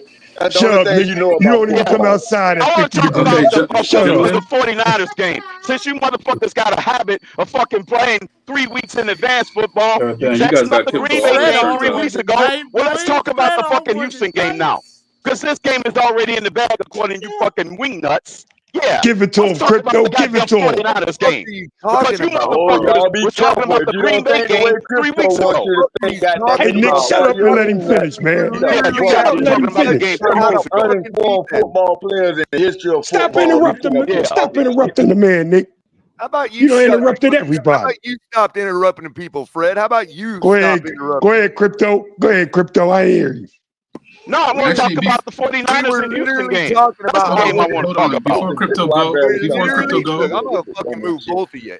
Can I say You're not something? gonna stop doing that shit, okay? We were literally having a conversation about whether we can or cannot beat Green Bay. Ain't nobody fucking, no wing nuts fucking already giving us the win, Crypto. So get off your fucking high horse and quit fucking insulting people. Don't sit up there and act like we wasn't having this conversation. He never stopped. 3 Crypto weeks never ago. stopped. He never stopped. Crypto never stopped. Bitch ass Crypto shit was in there, the back man. just Don't act like we didn't have this conversation on how we could beat Green Bay 3 weeks ago because we was Crypto talking was in the about back, Cap, looking over the and he didn't fucking know he was in Raiders the back. and the fucking Right. Patriots. And we were So guess fucking what? right. And we were guess right. what? And Okay, we were if right. you think and That's right. And we were right. We're 5 and 6. He's We were arguing right. now, not Yeah, on. he doesn't know he's back there. then why we can't talk about the game 3 weeks from now if you think you're right about tomorrow's game? Can Can we go if to the you think you're board right, for a I want to second? talk about Yeah, the go next ahead, fucking Von 4 Joe. games. Go to the board, bro. There you Go to the go. board, And bro. you were right. Guess All what? right, Crypto, If you real think you're right quick, about color, this game, then color, guess what? I want to talk about the next Crypto, 3 games 3 weeks in I advance. can't see Von Joe. Get out the way, bro. I can't see the board. You go ahead and you finish the discussion about tanking for Cam Ward with the rest. Where are you? I'm in a glass case of emotion. You finish that tank Ward. I don't give a shit about the tank you were for having with Ward everybody because else the 5 general weeks manager ago. be out of here. You finish that tank for Ward discussion you was having 5 No, weeks ago I'm with having the everybody. fucking purgatory discussion. yeah. That's the only Yeah, only go ahead discussion and I talk that have tank. Go because ahead and I'm the talk that only tank one. talk. I'm the only one that put it on the record. I'm willing to have 25, or as a matter of fact, 56 restarts because I gave a date when I'm done with this team. You're the only You know one. the fucking date. You're the only So guess one, what? bro. I have a right You're to the only say one. I What's can the date? afford to wait out a fucking You're 28. the one. Like I You're said, the only one, bro. that's the date. Rio. If they don't get it done by Rio then I'm Crypto. done. Guess Okay. what? It's my quarterback. I'm the only one in this fan base to ever give out an actual hard date, which means by definition, I am willing to have 56 restarts. If it's count to 1 per year, I'm I'll glad have you're to gonna wait. live that I can long. sit it out. All right, I'm Crypto. grateful Thank you're gonna you. live Hold that on, long. color. Thank you, Crypto. I Fine. think we got clarification. I appreciate that. These wing nuts and all this stuff.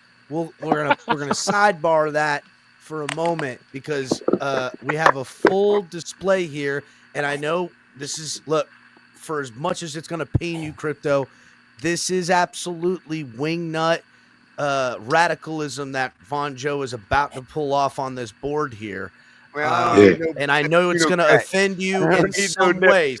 Hold on, color. It's going to offend you in some ways, but I'm going to ask you to just hold tight until Von Joe is done with his presentation. Thank you, Von Joe. Thank you. Thank you, Go ahead, Joe. Von Joe. So, guys, I'm calling it the sides Hold all your for questions, victory. please.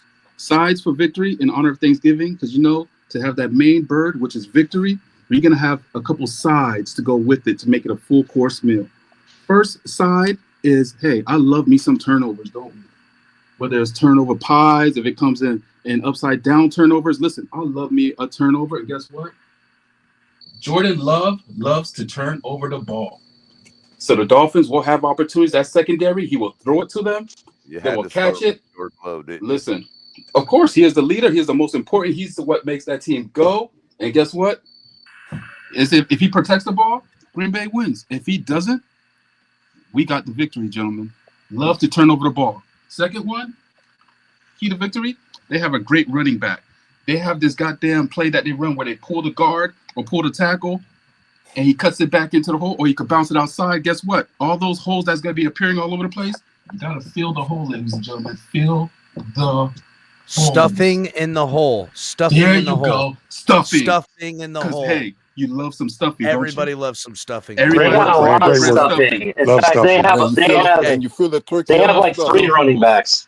So Alright, we're gonna Carry do on, Von Joe. first Carry on, side bro. is love, and the second side love is some stuffing. turnovers. Love and some we're gonna stuff the turnovers, holes. and we're gonna get some stuffing in the holes, baby. All right, go And ahead. the last one, hey, in Thanksgiving, you don't want to overeat. You don't want to overdrink. You got to pace yourself, right?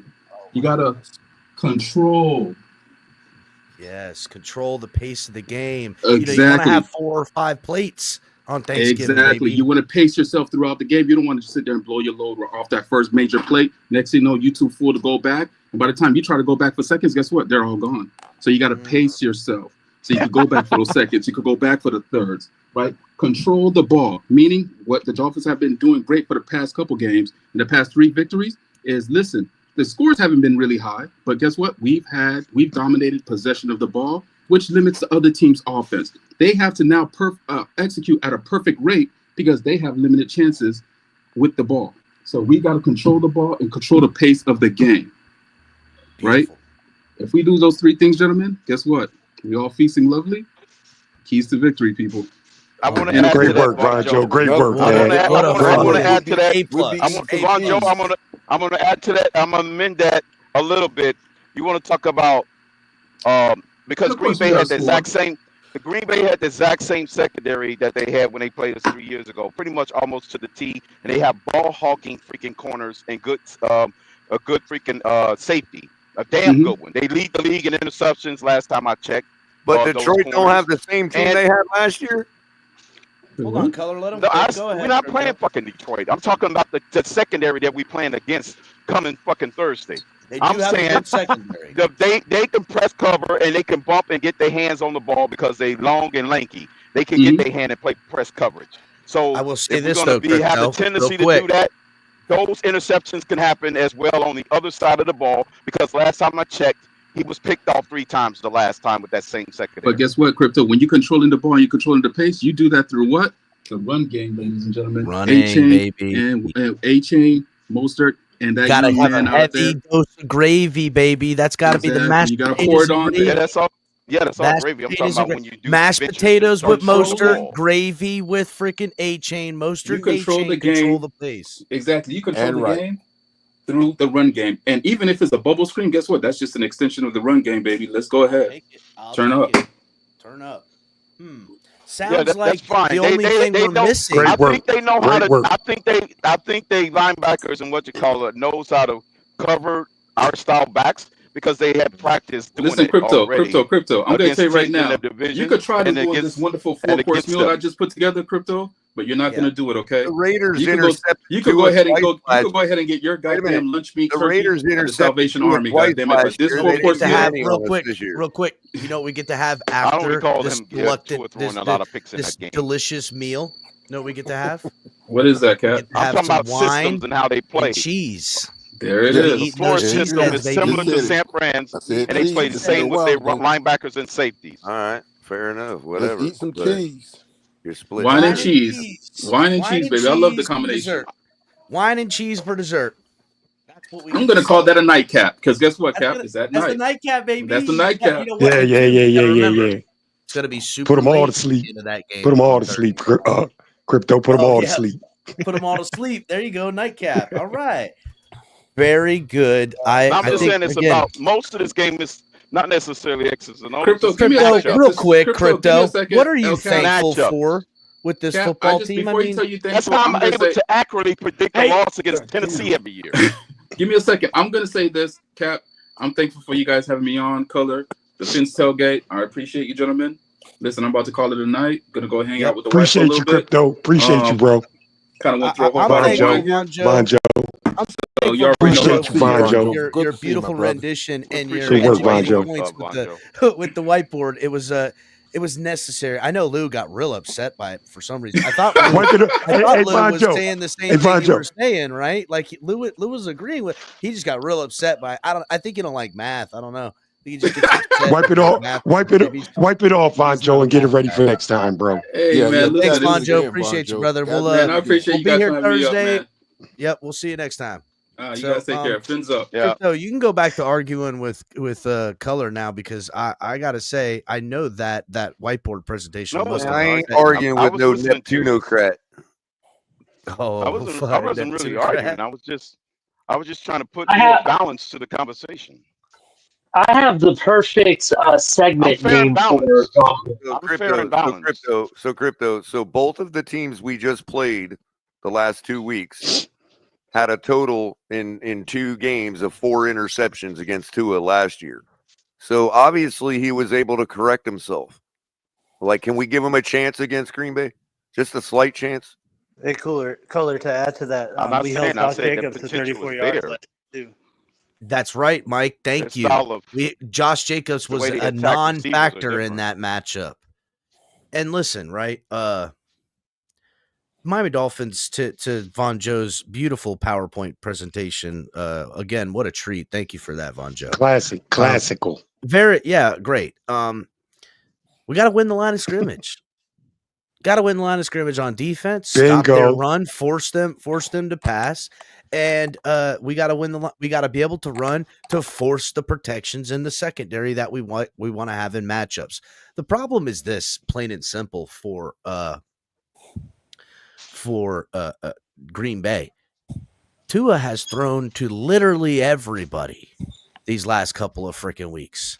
Mm-hmm. So in any formation that we're going to line up in, they got to account. I mean, go ahead and don't account for Alec Ingold in the passing game.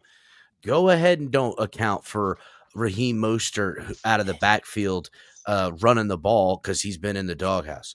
Go ahead and sleep on Durham Smythe on a freaking peel-off route after a chip block sitting down in the zone.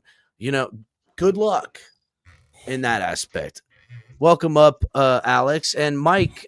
Mike, you had a lot to say, but you had to take a back seat. I'm sorry. I wish you could have got through. It's hard to get over crypto when he's on one. Mike, you had a couple of things you wanted to get off your chest. Go ahead. Yeah, that's no problem. I'm just grateful that you guys let me come up here and talk with the big boys. Yeah, thankful. But I've been talking with you guys a lot in spaces like Kohler and you and Lewis. Crypto's in there sometimes. But I think the biggest difference between this team and the last couple of years, with being on the road in cold weather, is the offense that they're doing right now travels well. So whereas last year they would just take away Tyreek and Waddle, and then we couldn't do anything else. But this year, I think it's going to be a lot easier to play in Green Bay. And I think our biggest issues last year were on the road with communication. Like they were making noise with all the receivers running behind the line of scrimmage and the motions and things like that. And they're not doing that as much anymore. So I don't think it's going to be as big of an issue as being on the road. Because I think the cold weather thing is overstated. Like everybody who plays for Miami isn't from Miami. Like they played in cold weather their whole in college, or they were born in different places. So I think they more have a road issue than they have a cold weather issue. Hey, Alex, you can't show the TV, so. But yeah, that's all. That's pretty much the thing. I think we have a really good shot at winning, a better shot than if we were playing last year at this time. Sorry. Just based on the way they run the offense. That was Daniel Tiger's neighborhood. Did not play against us last time. They still had AJ Dillon and Aaron Jones, who totaled just over 60 yards rushing between the two of them. Aaron Rodgers had 238 yards throwing. We rushed for 82 yards between Mostert and Wilson, and Tua threw for 310 yards, 1 touchdown, 3 interceptions. So literally the 3 interceptions lost us the game. Yeah. Jalen Waddle had 143 yards on 5 receptions. Tyreek Hill had 103 on 4. Oh, this is what I was trying to look up. 1, 2, 3, 4, 5, 6. 6. I mean, that were involved in the game. 5 receivers he threw to all day of any note. Whereas he's throwing now a minimum of 8, and it's like 8 to 10 receivers per game over the last 3 or 4 games. Right, which I think is going to help us a lot. Hey, Cap, man, man. That was Daniel Tiger's neighborhood. Yeah, I knew it was some kind of kid show. But no worries, I'm sure it's fine. I just know that it's not allowed. So, Alex, Crypto, what happened? I think what happened, Crypto, is exactly what we thought happened. They started locking down on those 2 guys, and that was all Tua could bring to the table. What I'm saying now, fast forward to now, the evolution. We're talking 2 seasons later, and Tua's hitting 9, 10 guys a game for multiple receptions, not just 1 apiece. It's you know what I mean? The identity. That's the thing. It's because also McDaniel. But he had attempts against the running back on that call. That was a couple, dude. Like one to Mostert. Like a very few, dude. Like only 5 guys got more than 1 reception, and there was only 7 total. Tua has been throwing to a minimum of 8, and they've all been getting multiple receptions. And McDaniel Hey, Cap. is not stuck on Right, I just get that, but I'm just certain saying plays. He's evolving. pointing out the difference between 2 seasons later and what we brought to the table back in that Green Bay loss. That's all I'm saying. There's a reason. Hey, Cap. Go ahead, Fred. Go ahead, Fred. Hey, Cap, I just want to address the Mike Best, man. You know, he says, you know, they like the guys we have here now, man, you know, like that they're used to playing cold weather, you know, like that. However, man, our main dude, you know what I'm saying, is still here. And, you know, he doesn't play in too many cold weather games, man. That guy is still here at the quarterback position. The one who, if the weather's going to affect anybody, that guy is still here. Yeah, I agree with you. He's here, but I think if it's not going to, the wind is going to be like a bigger issue to me than the cold weather actually, because I think it's going to be like 25 to 28 degrees. So I mean, that's nothing that like color. It's going to be my 20. contention. Well, my I contention got wasn't a question necessarily since y'all keep strategy. bringing up the same winter narrative. Well, let's correct the record on the weather report. They're forecasting for 20 degrees, a 14-mile-an-hour wind, which will make the real feel 3 degrees. But So, well, can I ask a question? Yeah. Go ahead, Mr. Polk. Color, my Okay. Hold on, Now, Crypto. You're cutting off this, Mr. Polk. Go ahead, Mr. Polk. I know this is not 1972, but in 1972, when we did the undefeated season, we played the Patriots in December and we won. We played the New York Giants in December and we won. If I'm not mistaken, that's cold weather up. If I'm not mistaken, am I right? Listen, the Dolphins have won cold weather games. Let's not get stupid about it, right? There's been plenty of games in New England cold late in the year the Dolphins beat. Jets too, Bills too, over the decades, right? Again, we can say in recent memory there has been an absolute problem with it, but you know, look. 20 degrees, cold as hell. Did you get cooking around in there? These guys are going to be ready for it. That's not going to be the factor. The last game in cold, negative 20 degrees. That's a real friggin' factor. I don't give a damn. And I can't just let that sit. Now, if the Dolphins come out and they look flat as hell, then yeah, they'll we blame can the weather. Well, we don't have to blame the weather, but it will be talked about, right? But we're going to know. Lewis made this point in the space earlier today. We're going to know right away if we ain't showing up for the cold. That's right. Yeah. We're going to know right away. We're going to know right away. Again, that's for sure. To me, right? Coldness and that type of atmosphere and everything, it's a mental game. It's mental. That's what I'm saying. If and you this really team want, just doesn't seem mentally soft like they have to me in years prior. It seems battle tested with the adversity they faced this season, and in every which way gotten it back. And they, for whatever reason, they feel like they have a firm grasp and have belief in themselves.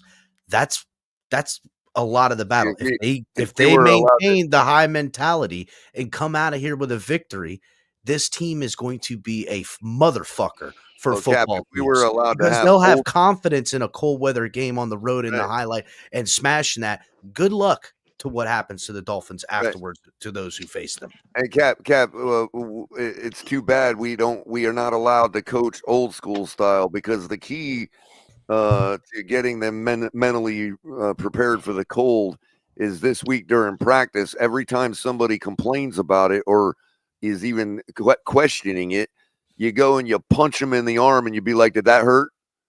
Yeah. Why'd you do that? Well, it didn't hurt. It hurt way worse than the cold is gonna. I don't need my. In other words, every time you say, oh my God, it's going to be cold, punch them in the mouth and be like, guess what? It ain't going to hurt that bad. I don't need. But see, Color, what I was going to say about the New England example, we already have history and our success on how we match up well against them. So I think it's a wash when it comes to the New England example, because it's a trend. Just like real quick, do we think Chop Robinson? Do we think Chop Robinson's not going to be able to play good in the cold? Strategy. Why is every example we give like there's an excuse for it? It's the most extreme examples too, Mike. It's the most extreme of examples. I'm not Crypto. We're not trying to erase the past. What I'm trying to do is assess the now and for how to the fix it. for the immediate future. That's all, That's man. fine. That's fine. That's what I'm trying to do. And through that, I'm just trying to. I got you. You want reality. You're not listen. Right, and Dolphins lose. I'm trying to meet you at the But table that's of reality. The debasing. reality But is because the if, way if we we don't, approach if, it, Green Bay. if Hold we on. don't The exceed reality, our Crypto. expectations, we're Okay, going to but be the disappointed reality. yet again. I don't Okay, worry but about disappointment. Crypto. The dog. My life reality is is, I'm disappointment. We're simply Dolphins saying, fans, Crypto. this is how we Disappointment's a approach. part of it. Well, hold on. I'm simply saying the reality is, Crypto. We approached Green Bay a certain way the last time we played them. Tua didn't spread the ball around near as much as he has been for the last 4 or 5 weeks. Forced a lot. Right, Okay. but I don't think that's the reason. No, but it is It's a personnel very valid reason. and how they attack it is the a very receivers. valid. It is a very valid component as to why they started intercepting the ball on us late in the game. No. Yes. They made adjustments in the secondary. No shit. And we Not didn't only- do anything to counter that. And not only that, Crypto. Right. We're talking about the same personnel and what they did to disrupt the Right, but I'm timing. telling you that Tua has been countering that the past 4 or 5 weeks. I don't know. Crypto. Exactly. But you Stop. can get Just practice stop against real other quick. teams, but not the same team. My turn. I don't know if he can do it Thursday, Crypto, but that's what he needs to do. That's all we're saying. Okay. I just want to say That's this. not what I was. Okay. What I was getting. To me, what also played a massive factor in that game, and I'm not going to talk about Tua and the hit bullshit, whatever.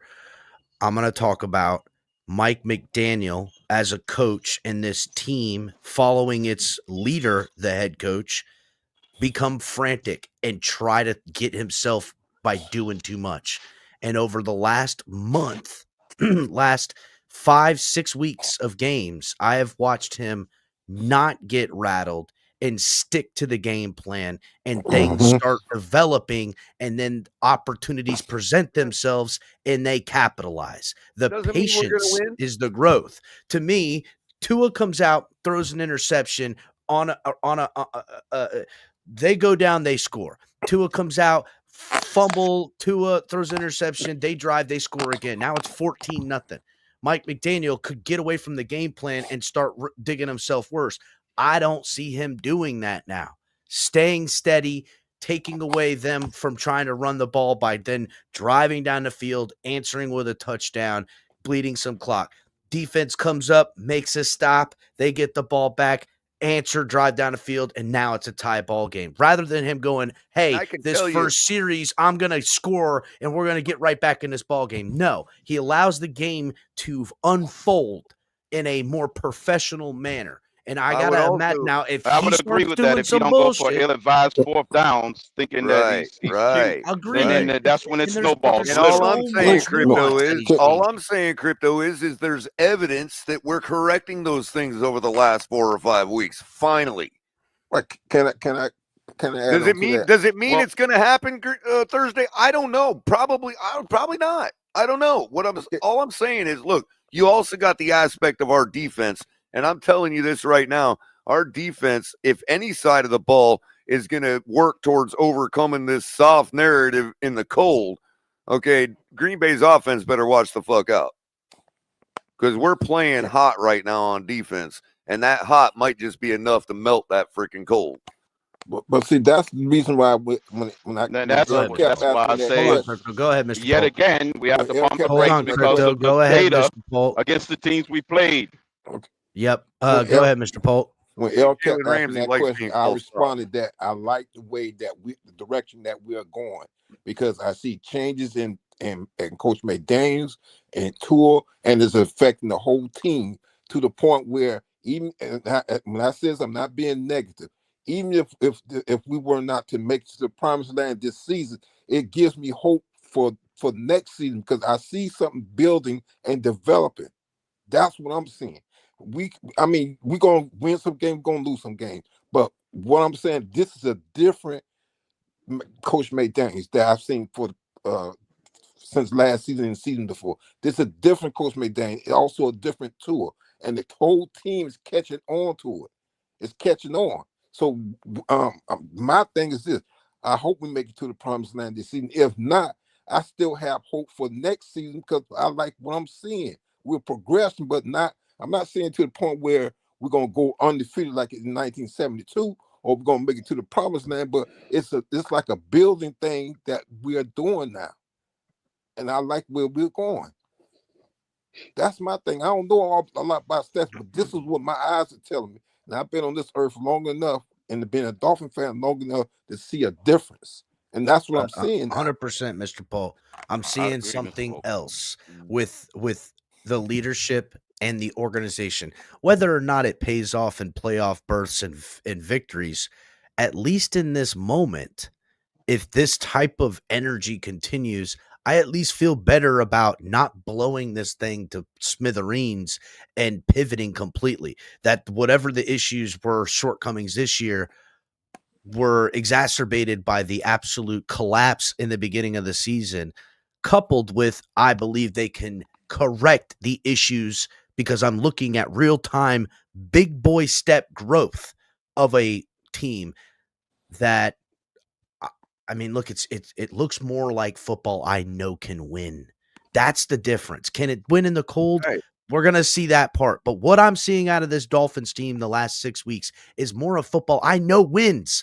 I know it wins in the cold. That's all I'm I know trying it wins to late say. in the year. I know it wins in the fucking playoffs.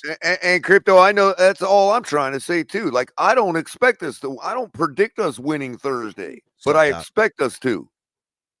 Right. Jay. Right. Because we have, I mean, like, you know what I mean? Like, I I understand where you're coming from, bro. I understand you're trying to pump the brakes here. I get it, bro. Trying to spare us from pain. But Hit the at the same button, time, everybody, we have please. to recognize that, this is the spot we need to be in. This is the spot that we need to go head on in, Crypto, and find out whether you're still right. You know what I mean? In other words, I like our chances to prove you wrong more than I did the last time we faced Green Bay. That's all I mean. All right, so I'm gonna now turn. I think we've kind of. I don't mind being wrong on this one. All right, so and I know you don't. That's strategy. I don't think. Thank I know you Crypto. don't. You know. All right. Okay. Real quick, everybody, hit the like button if you have not. Subscribe if you're new. If you're watching on Twitch, Twitter, wherever you guys are, come on down the yonder.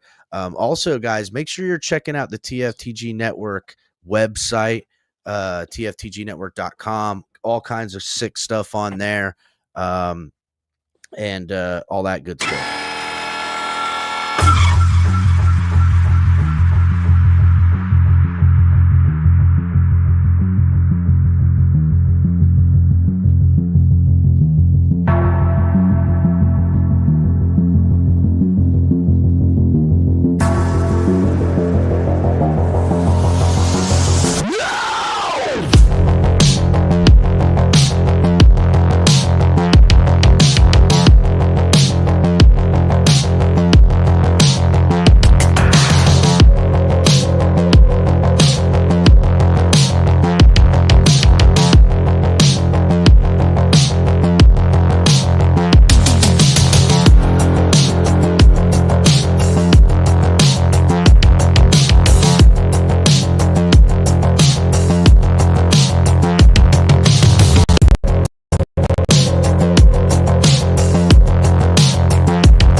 Yeah, make sure you guys are checking out tftgnetwork.com. Hit the like button, all that good stuff.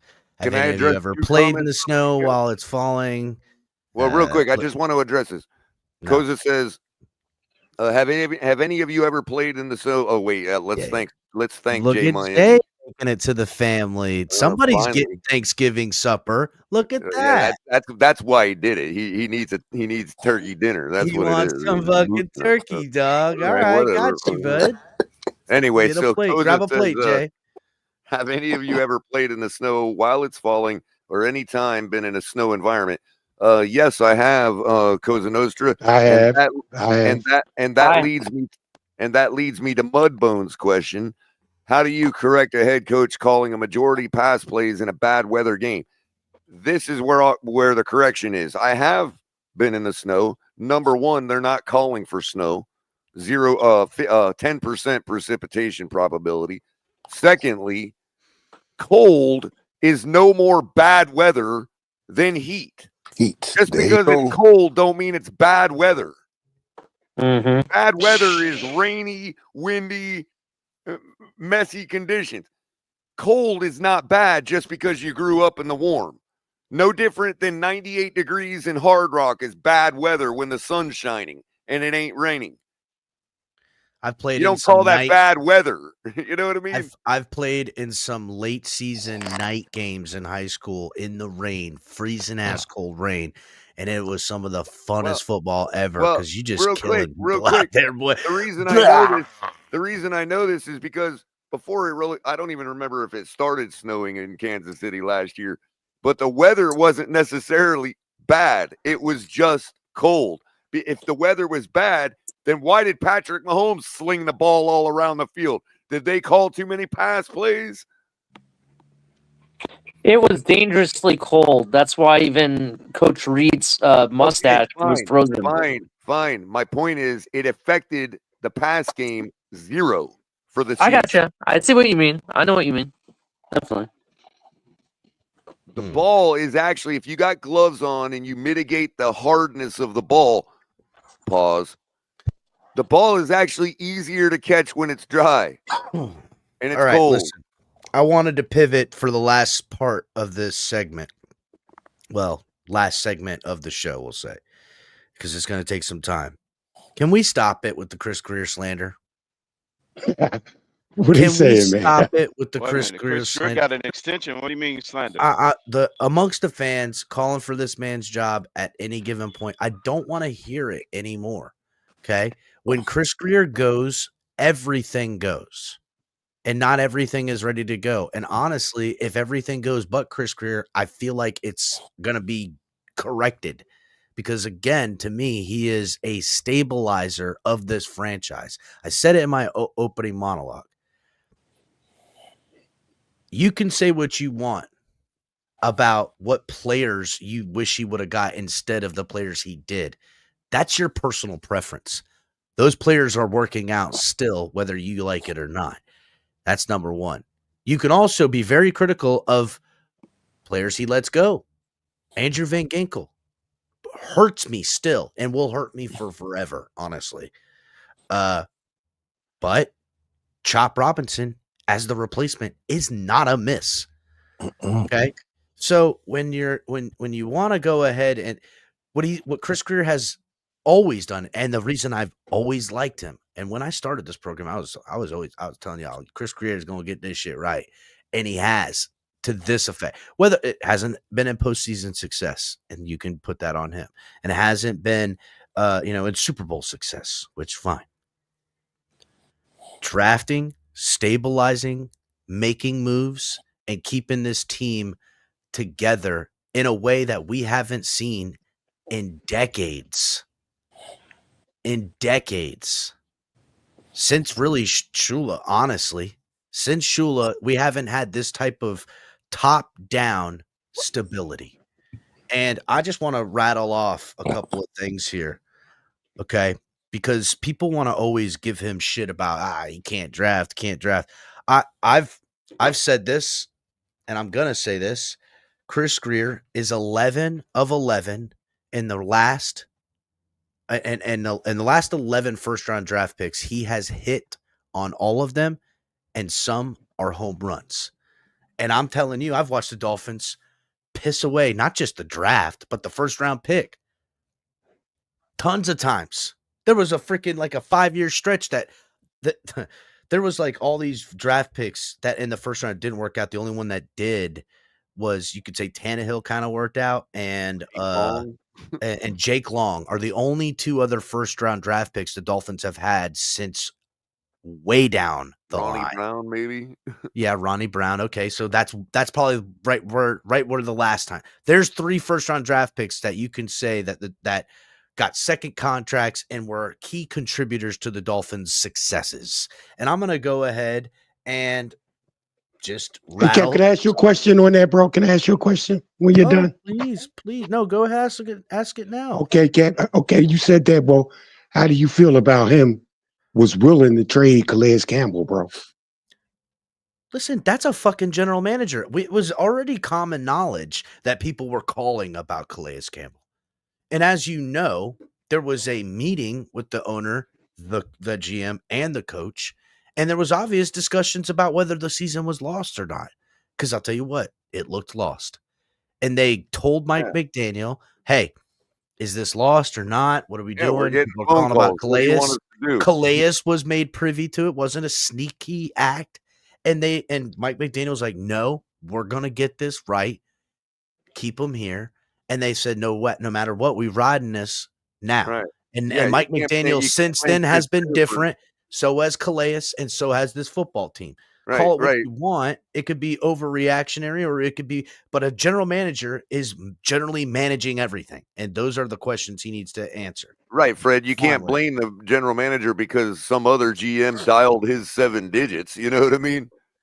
And I just also want to point out that quickly, Cap. There's because our audience, you know how they are. You know how Jermaine and Mudbone are. They got to argue with everything I say.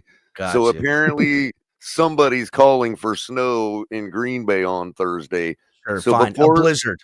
So before this gets way out of hand, I'm just going to pull up the damn forecast from AccuWeather right now. Hold on, color. Give it a second.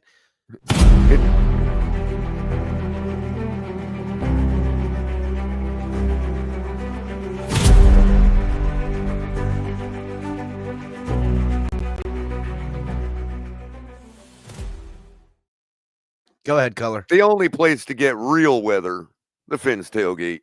Thank you. First of all, Mudbone, it was negative 20 last year, not 20. So I understand fingers were freezing and you consider fingers freezing bad weather, okay, and whatever else, but it was negative 20 last year, not 20. Okay. Mm-hmm. Secondly, there is no snow. This forecast has been the same all week long, hasn't even budged.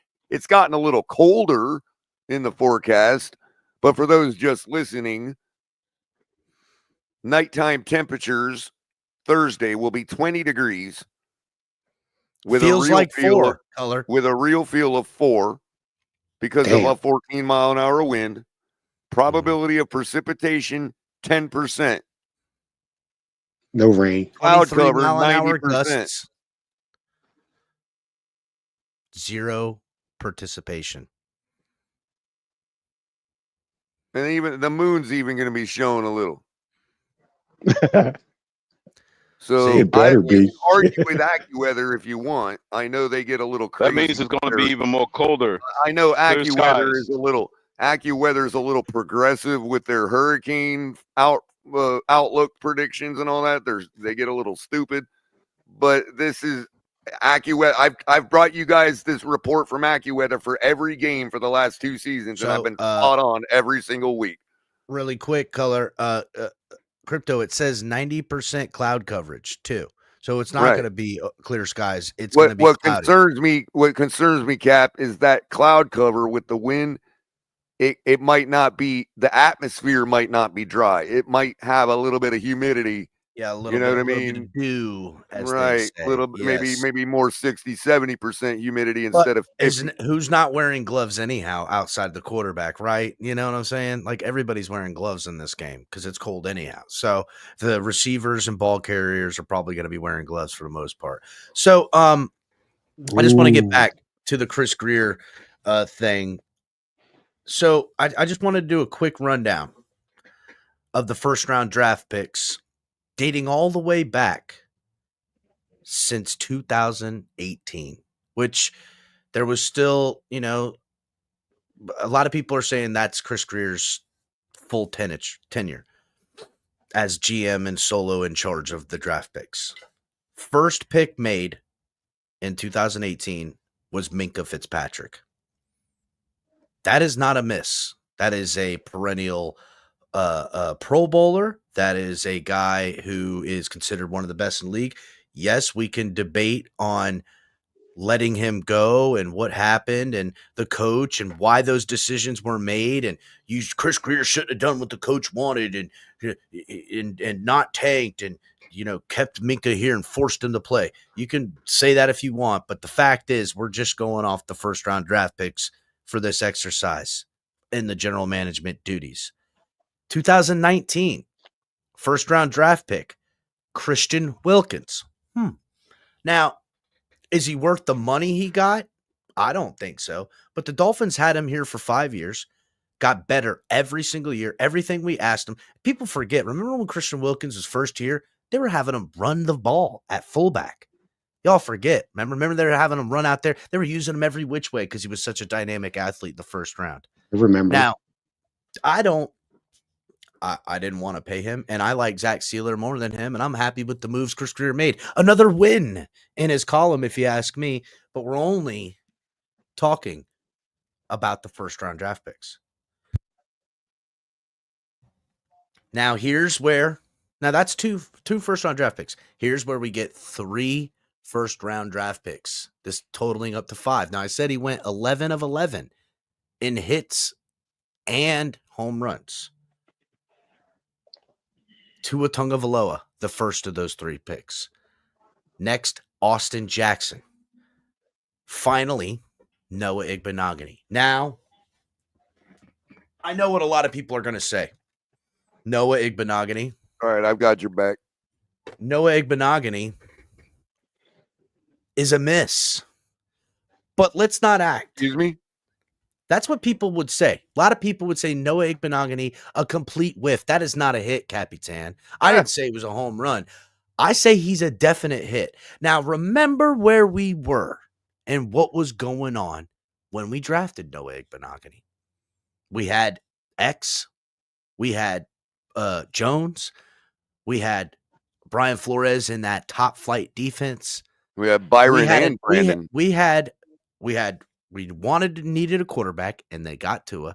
We needed O-line help. We got Austin Jackson. And say what you will about Austin Jackson, he's gotten a second contract. He going to be here. We're going to turn around. Austin Jackson's been playing with the Dolphins 7 years. He's going to be in his 7th year playing for this team. That's a hit. Home run, debatable. But that's a double play all day, baby.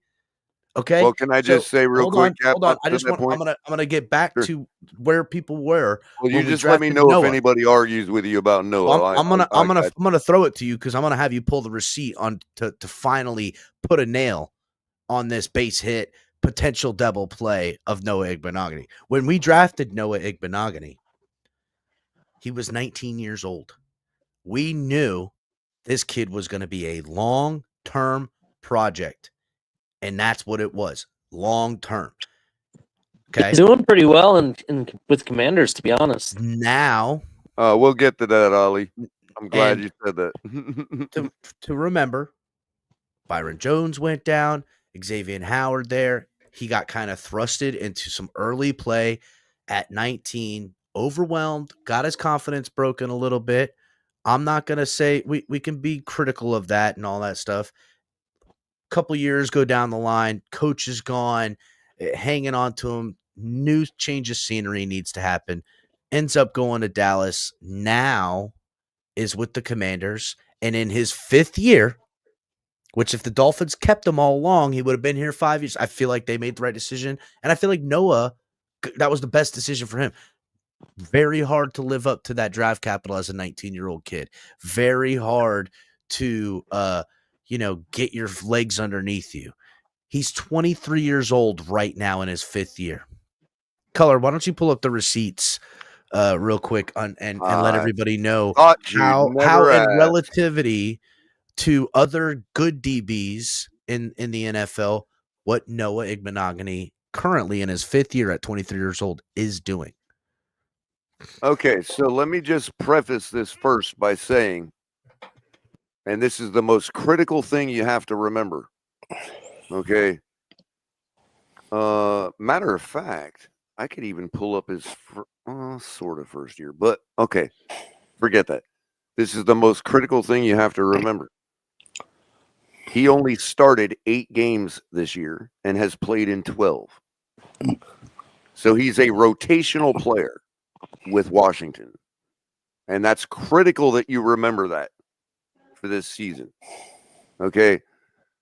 I'm going to start by giving you a starter who has played 11 games and started 11 games for the Miami Dolphins by the name of Jalen Ramsey. I'm going to start by giving you his stat line for this season so far. As a starter, he has 44 combined tackles, 29 solo, 15 assists, 5 tackles for losses. Now, I'm leaving out, he's got 2 interceptions. We'll give him that. But he's also an 11-game starter, not a rotational guy. Okay? He also has 5 tackles for losses, 4 QB hits. But we also blitz him because he's a starter, not a rotational guy. Real quick, So Color, I gotta get this. Now, Doc Brown, Color has now, real donated. quick. Again, let me repeat. Color, can you hear me? Yeah. Oh well, just let me just Oh, get I'm to sorry. Doc I Brown's had comment. the screen. I had that screen off. I'm sorry. Go Oh, ahead. okay, you were in the zone. Cap, no matter how you slice it, it was trash. He was trash. Who's trash? Well, Noah first. Noah. Oh, Doc. Let Color finish. Yeah. Wait till you hear this, But Doc. thank you for Sorry. the donate, Doc. Appreciate that. Thank you, Doc. Go ahead, Color. So this year, now let me repeat now. As far as Jalen Ramsey, 44 combined tackles, 29 solo, 15 assists. Noah Igmanagami, 12 games played, only 8 started, as I'll repeat. Jalen also had 7 pass deflections. I forgot to add that one. Noah this year, as a rotational player, has 42 combined tackles, 27 solo, 15 assists, 1 tackle for loss, and 5 pass deflections.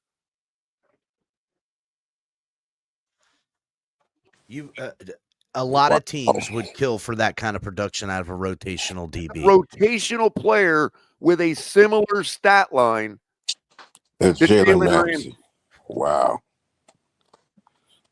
Now, with the Noah's a bust nonsense. Thank you, Color.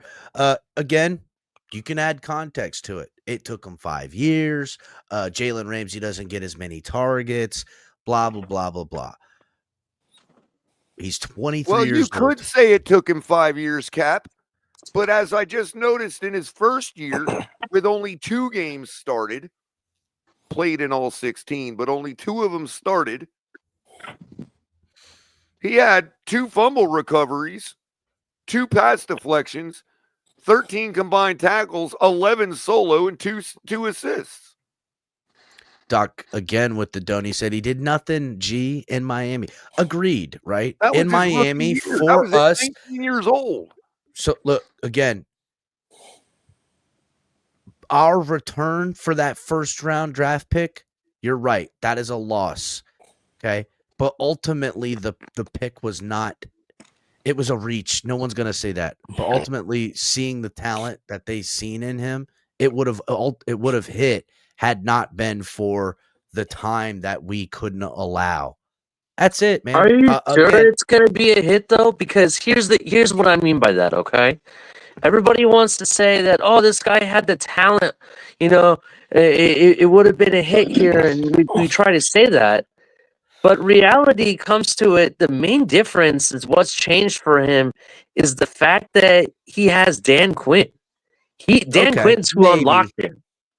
Maybe, right? Maybe. That's why I don't like that rookie year, Ollie, and that rookie year with similar per capita performance, he had Brian Flores. So, in other words, his 2 best seasons, one with Brian Flores and this one with Dan Quinn.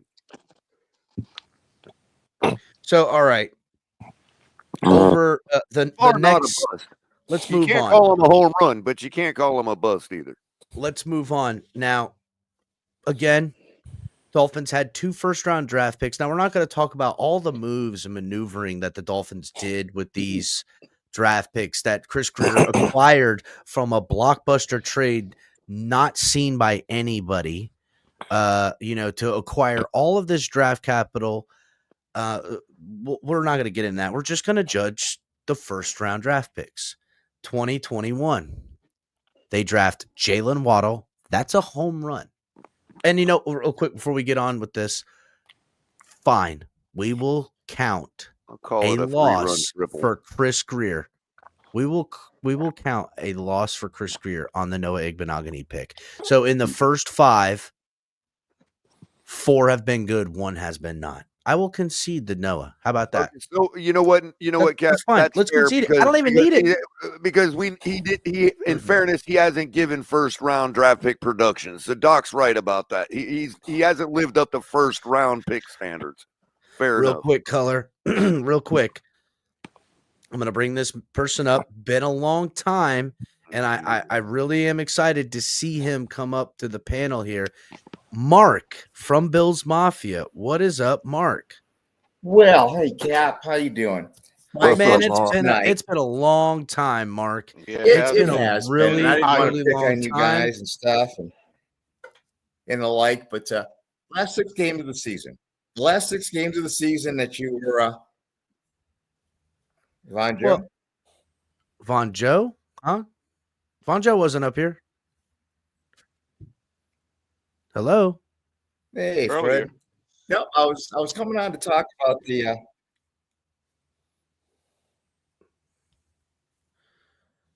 All right. What's going on with Mark? I think he's having a stroke. He's saying hi to Fred and I was. No, I was going to talk Von about the Joe. last 6 games of the Dolphins season. What's that? Last 6 games? Yep. Yeah. What did you say about him? What about him, Mark? Well, about the last 6 games, his history says you don't play well in weather conditions under 40 degrees. Plus, you got games against the Cleveland team, which is you have no idea who they are. And you got the game in New York against the Jets at the end of the season. Plus, you've got the Green Bay game on Thursday night. I admit the Dolphins are playing well. They look good. Tua looks good. They've looked good the last I'd say the last 5 games. They lost to the Cardinals, lost to the Bills, but those were tough losses. Okay, yeah. Let's we're talking right now about Chris Greer and how great he is. Real quick, Mark, but I don't know what's going on with Mark right now. I think Mark jumped in and he was like behind in latency in the show, and he came up making points to Von Joe and fucking Fred. and Fred, and that's what it sounded like. I don't know, you know what I'm saying? It's either that or Color. You're right. I think what he was about to pivot to, Cap, you about to hear me? Yeah, I hear you. You sound good. I think what he was probably going to be slick and pivot to, I'll beat him to the punch because I got elephant memory. He was giving us credit for a 5-game run, right? Yeah. Let's say we beat the Cardinals and the Bills. That put us on another 5-game winning streak, which means that did happen before in the Mike McDaniel era. And that happened against pretty much the same collection of teams as far as the skill level that we played against. With the Lions, Tigers, and Bears, and you know what I'm saying? That stretch of games. So that did happen under Mike McDaniel. So I'm giving us credit for the Bills and the Cardinals and saying that's a pseudo 5-game winning streak, right? 2 of them more victories. But then came the disaster immediately after that. That's probably what he was about to go into. No, I'm back. I'm sorry, guys. No worries. So real quick, yep, I think we got it. Let's get back to right now. Chris Greer, 5 picks have been made. 4 are hits. 1 is a miss.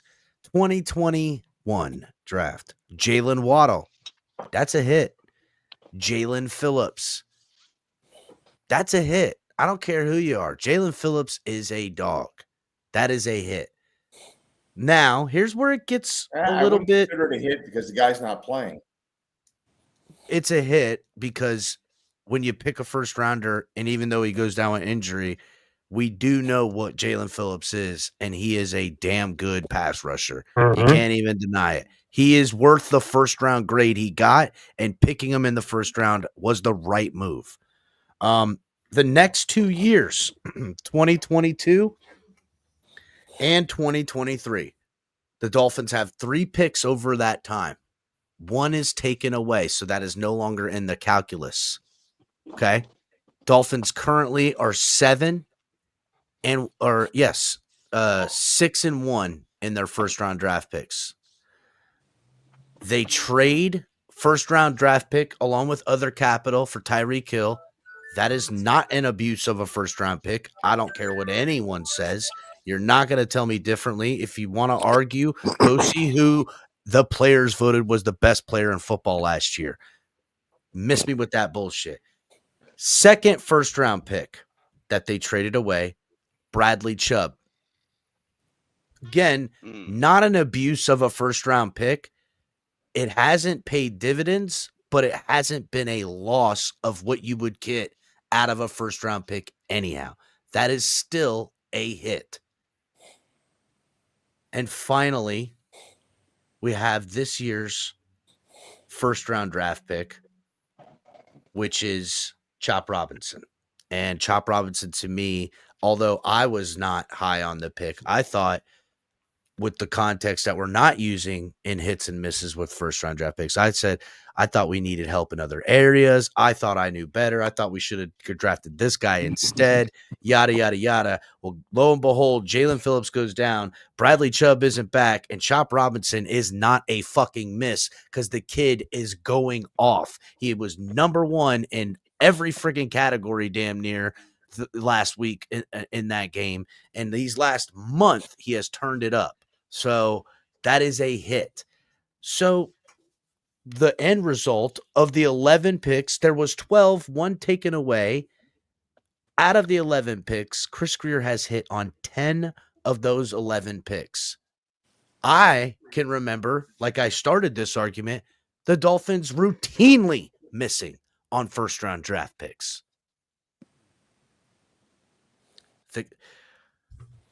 The Tannenbaum. I rest my case.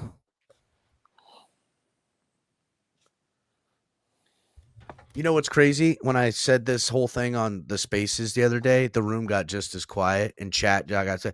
It's a mic drop when I do this bit with Chris Greer on how he is one of the better NFL general managers in the and the track record proves it, right? And here's what's up.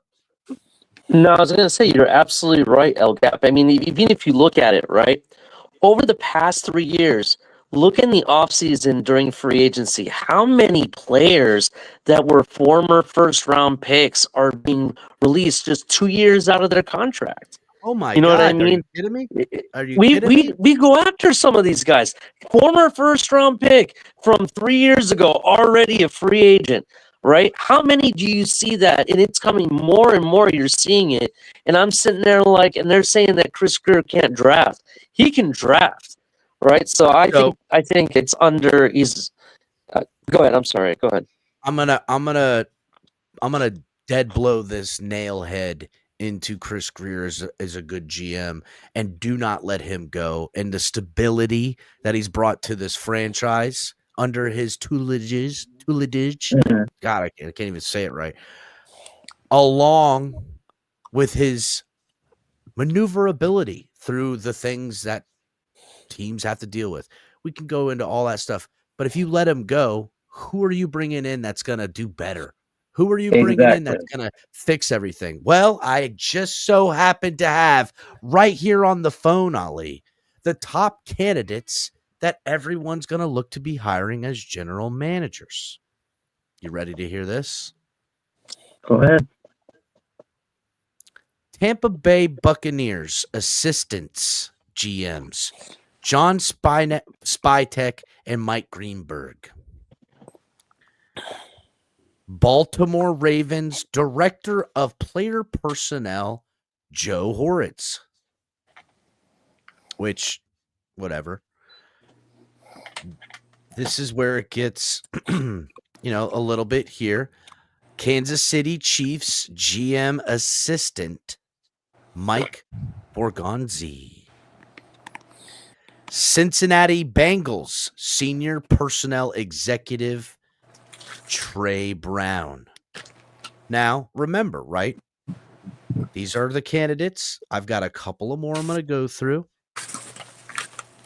San Francisco 49ers assistant GM, Adam Peters. Now, when I say the assistant GM, Adam Peters, is it him that's the super secret weapon over there? Or is it John Lynch that's been doing all that he's been doing? Tampa Bay, their assistant GMs, the two guys. I mean, if you want to play the dice on picking one of those guys, what are you going to hire them both? We want Mike Greenberg and John Spytek. We want to bring both the assistants in here. No, you got to pick one of their two GM assistants. Okay, next, Ravens player director of personnel. That's not even the assistant GM. That's one guy below the assistant GM. So is he the secret weapon over there? Now, here's where it gets really dicey, right? Senior personnel executive Trey Brown. What the hell is a senior personnel executive?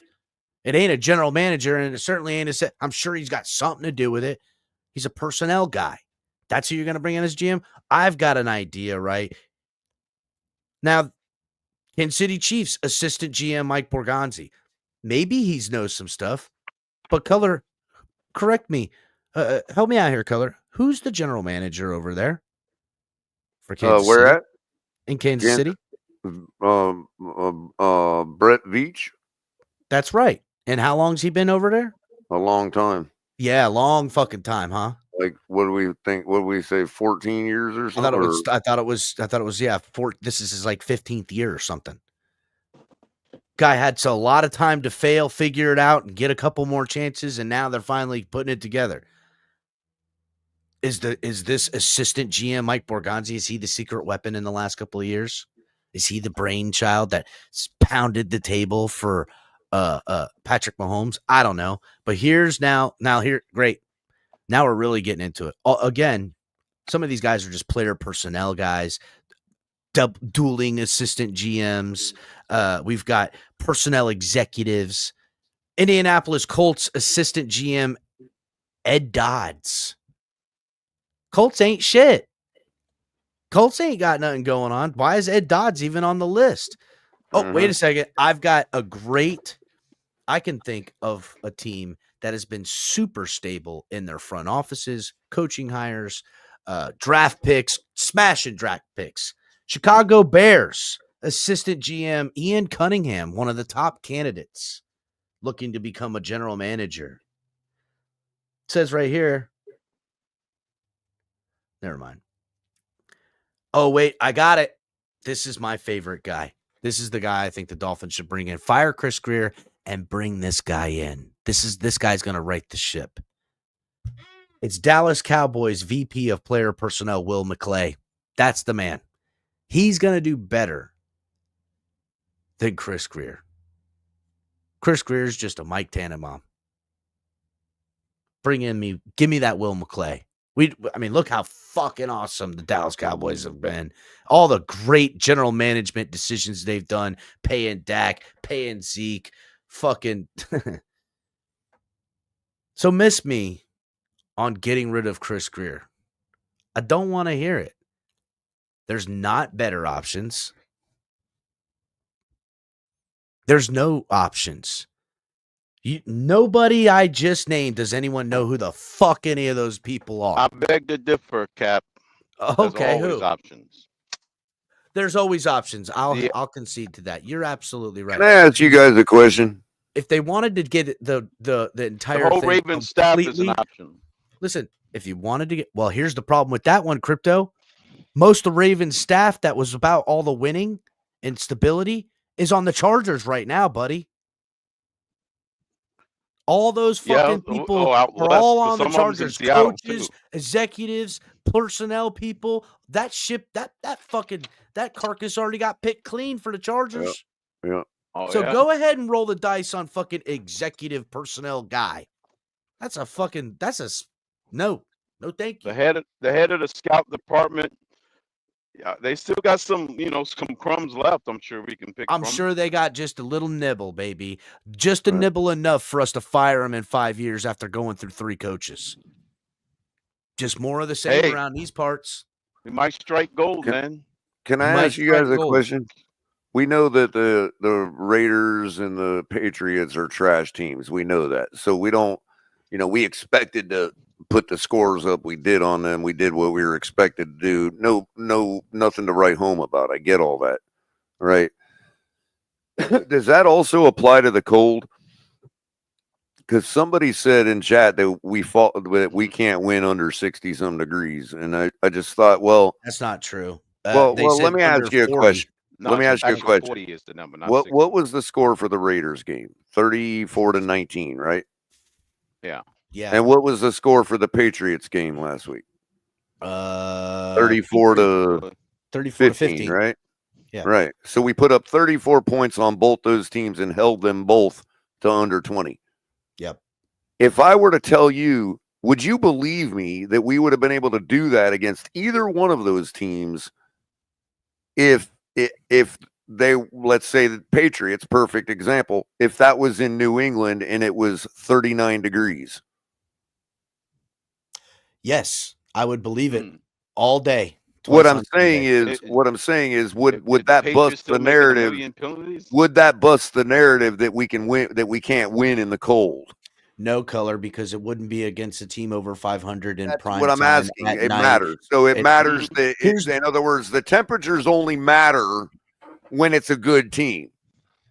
And the in reason prime I time. ask this is for those people that say we can't play in the cold, is because we beat the Jets last year 34-13 on Black Friday. And I just so happened to look up the temperatures that night historically, and it was about 39 degrees game time. Well, color, that's just one shy of under 40. So, but that's not allowed, color. Because that they wouldn't have still published. Well, they got as cold as 37. Like in nighttime temperatures were 37. Yeah, but color. But afternoon temperatures were 47. So I went somewhere, around 39 degrees at game time. It was. The Dolphins can't win in the cold on prime time. The only game live at night. That was prime time. That was the Black Friday Amazon game. The only game on TV. Got you, color. Right, but they still have the got to streak. also be 0-6. against They a didn't count team that that's game. over 500. That's No, it. they're still counting Now, that game. If that team is 7-5, say, right? That team also had a third-ranked defense. So, color, hold on. If that team is 6-6, right, and the Dolphins beat them, that still don't count because that team is no longer 500 and never were, according to the metrics. What I'm saying is their lack of offensive production is because they had the likes of Tim Boyle playing quarterback. Okay. So fair enough. Right, let's push their defense but us a putting lot up more 34 stress. points was on a third-ranked defense that had not checked out yet, Crypto, because that was the first game we played them in November. So we put up 34 points in 39-degree weather against the top-ranked defense. No, it was not that low in temperature. They didn't count that, or else the streak would be over. Bro, they still have us 0-6. Crypto, I'm looking at the historical weather for that day, November 4th, 2023. But they're logging game time temperatures. Game time was 39 degrees. No, or else they would have changed the record. No, it wasn't. No, it was not 39 degrees. It was not 39. No. Crypto, he's not lying to you about what the temperature has been recorded in history. If we wouldn't be 0-6 and the temperature is below 40 degrees. Well, I don't care what they say. That's because thing, at noon it was 48. And at 6:10 p.m. At 6:10 p.m. it was 37 degrees. That's a problem with your argument because it was 3 o'clock when we played that game, not 6 p.m. Black Friday? Yes. That was every game is 3 o'clock on Black Friday, just like this one. Okay. And how long's the game? The game is 3 hours, roughly on right? average 3 hours, which means the game is ending. So if it was at 48 at 6 noon, o'clock. So if it was 48 at noon and it was 37 at 6, What do you estimate that to be around 3? In the 40s, still. The What, sun's still up. 41? The sun is still up at that point. Fucking crypto will make you work, dog. I'm over here right now trying to check in everything. Anyway.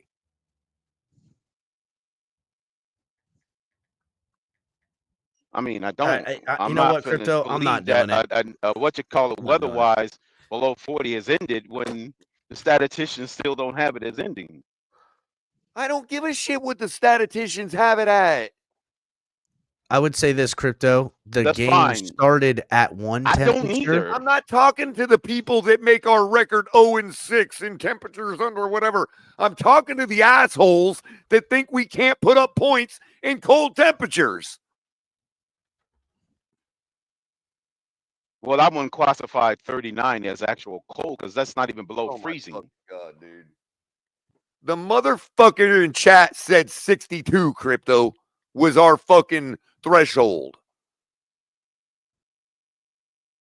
It's not 62. It's in the high 40s. Never mind. I wasn't talking to you anyway. So butt out of the conversation. I was talking to the person that said our win-lose threshold was 62 degrees. Well, Can we you know that's please inaccurate stay out of because it my was under 62 conversation with degrees. somebody else? I'm just correcting the record on both. I don't need you to correct. I'm not talking to you. Well, I'm talking to the guy in the chat. Okay. Greg's saying that it says 31 degrees and snowing. That's not true, Greg. I'm looking at it right now. Where Dude. the hell are you people getting this freaking forecast from? I don't know. I'm looking right on Google. It says 8 p.m., 20% chance of snow, 27 degrees. So there's a 20% chance it'll snow. Oh, Wind will be at night. Probably be wind will be around 11 to 12 miles an hour. Humidity will be at 8 p.m. It'll be at 61% humidity. Okay. And the wind, been already on the ground. That is completely different than what the site that I've used for every weather report I've given for the last 3 seasons that have been dead on accurate. Okay. It's not what that site that I use to make those forecasts is saying right now. yeah, I'm just looking right on Google. That's all right. We can Google anything, but what I'm telling you, AccuWeather is saying right now for Lambeau Field, I don't care what it says for Green Bay, for Lambeau Field, night temperatures, 20 degrees, 14-mile-an-hour wind, possibility of thunderstorms, 0%, probability of precipitation, 10%. I don't know what else to say. That's what it says. Right here on AccuWeather. We're 2 days away, so it's more closer. Can't help you. That's what it says. I don't know where Google is curating their information from. Yeah, they could be getting it from fake news, crypto. I don't know if Google has updated their servers yet. Could be some wingnut organization I don't giving know them if their fake news server- right now. I don't know if Well, it could anybody be at Alex Google Jones. bothered to hit the refresh button on their server since last week. I don't know. I know what AccuWeather's saying. It's the same site that I've been telling you all the weather for the last 3 seasons, and it's never been wrong. What happened to Mark? I wanted to see dueling marks, man. That sucks. I'm literally outside the Commander Stadium right now. It's dark. Nobody's in there right now. Carla says she mined data for AccuWeather, so Well, I don't look. This whole 4-week out prediction of storms forming that they like to perpetrate lately, that's bullshit. But all I know is every time I tell you all what the weather's going to be, I've been right. And I've been using AccuWeather because that's the freaking link. When you click on Game Time Weather on ESPN's website, you click on that link, and then you have to actually go to the time frame of the day because it doesn't take you right to the game time, but it takes you to the stadium that you're talking about. You go to the day. You say if it's a 1 o'clock game, okay, I'll check afternoon temperatures. If it's an 8 o'clock game at night, I check night temperatures. If it's a 4 o'clock game, I check evening. Okay? And that's what it's saying. That's what I've done for you all for the last 3 seasons, and it's been right every time. If I'm wrong, I'm wrong. So what? Then the weatherman goes to jail, just like they do in Russia. Snow is a crazy thing. Snow can happen when nobody predicted it. In the clearest of days.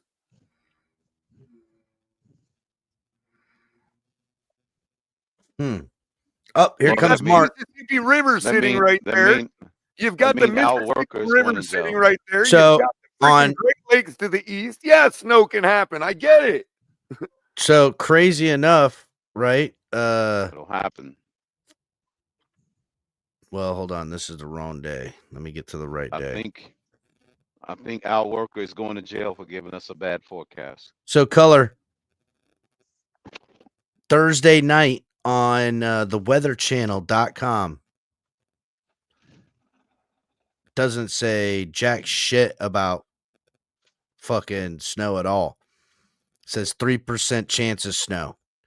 14-mile-an-hour winds. You know what'll settle it? 13-mile-an-hour winds for What's the local Northwest. news network? What's the local news network in Green Bay? That'll settle it. Go to their website and look at their weather forecast. And at 18%, 18 degrees out. Real quick, Mark, are you going to tell us how this is a lie? The only other one I trust is Noah over all of them. Mark, is it going to be not that cold in Wisconsin? How about New Mexico? Mark having some connectivity issues. I want to know the weather in New Mexico. Why? What the fuck does it have to do with the Dolphins game on Thursday? I don't know. I just like planning ahead. Why? For I what? don't know why. Hit the like button, White Sands everybody. visit. Always use local forecast. MH says that's true. Area 51. I want to go camp out there. Don't Dolphins say that may on meet here. me. We're demonetized. Thanks a lot. I'm just kidding. All right, so show's been cooking. Well, here you go. Here you go. Real quick. Hit the like button if you have not. Look, Carla's giving the stats right here. Color 31%. I'm on Channel 5. I'm on NBC or Channel 5, whatever it is, for Storm Center 5 for Green Bay. Thursday. Mostly sunny early, then becoming mostly cloudy later in the day. High of 33. Winds west-northwest 10 to 20 miles an hour. Nighttime, cloudy, low of 18 degrees. Winds west-northwest 10 to 20 miles an hour. And Thursday has a sun next to a cloud. 5% precipitation chance. That ain't shit, Color. Same thing AccuWeather basically saying. Maybe a little colder. Shit. Guess what? Everything's about 5 degrees this way or that way. They have a less. They have a less way. percent chance. Just go down the middle. They have a less percent chance of precip than AccuWeather does. Ain't shit, dog. Yeah. Ain't shit. These boys gonna be ready. Watch out for Raheem Mostert popping off. Raheem Mostert, Alec Ingold, offset eye, gonna fucking go wild. Gonna go wild. Yeah. All right, so show's been going on 2.5 hours. I only meant to come up here for like an hour or so. I'm glad everybody came up. Shout out to Jay Miami, who's a new member in the house. Shout out to Joe Riss for the doney and Doc Brown in here trying to keep us honest, getting me to concede that no Igbenogany is a miss, which fine. I don't need it. Chris Greer, 10 of 11 in the last first-round draft picks, stabilizing this franchise for the 10 of 11 hits. I just went through it. Go back and watch. I don't think Nene was going to approve of that message. I don't care. Listen, I love Nene. One of my homies, me and Nene, listen, I'll be like looking for spaces and fucking conspiracy spaces, I'll go in there. Nene's in there. Me and Nene are in there fucking listening to that shit. We love that shit. We didn't. Yeah. This whole time, we didn't even talk about Shaq Barrett coming out of retirement. There's the Shaq Barrett coming out of retirement. Marcus May released. Patrick McMorris elevated. Secret weapon on Thursday. Patrick McMorris gonna light somebody up. Jordan Poyer, who? Patrick Morris finna take that job. Mark my words. Taking his job, huh? That's it. Gonna be the new dog. Gonna be the new. Yeah, Kevin, I'll do a show tomorrow. Yes, color daytime show. We'll talk about how Special we're going to win. Thanksgiving show coming out Thanksgiving in the morning by me. We'll talk about how we can win tomorrow night at midnight. Yep. Listen, a lot of stuff. Second annual Thanksgiving Insomnia. Color gonna go on tomorrow in the what midday color? What are you thinking? Morning? I don't know. The morning's kind of hot. Probably afternoon. I'm going to talk about. We're going to go over the latest things McDaniel had to say. His presser was boring as shit today. It's all right. All he was doing was slobbing on LaFleur's knob the whole time. Whatever. But like how LaFleur was snobbing on Tua's knob. Yeah, pretty much. Fucking J.R. Black. But I will go over how, despite the crypto's dismay, I will be going over how we can win Thursday night. No offense, crypto. And crypto will be there to tell me how we can't do all of what I say. That's okay. That's where. Listen, somebody's got to be on the other end of this pendulum. I'm just saying that there's also a possibility. Won't. Crypto. I should have said won't. Crypto. We need it. We have to have balance. So again, right? And then Ali having a special Thanksgiving morning release. So don't miss that as well. So when you guys are, Thanksgiving's getting hectic in the mornings and stuff, and there's before the game or whatever, the tailgate gonna have some Thanksgiving stuff coming out for you. And then Thursday night, be here. I will be here live calling the game. Color will be here. I'm sure all the boys will be around. And we're gonna watch these Dolphins, as Tua says, kill all the narrative.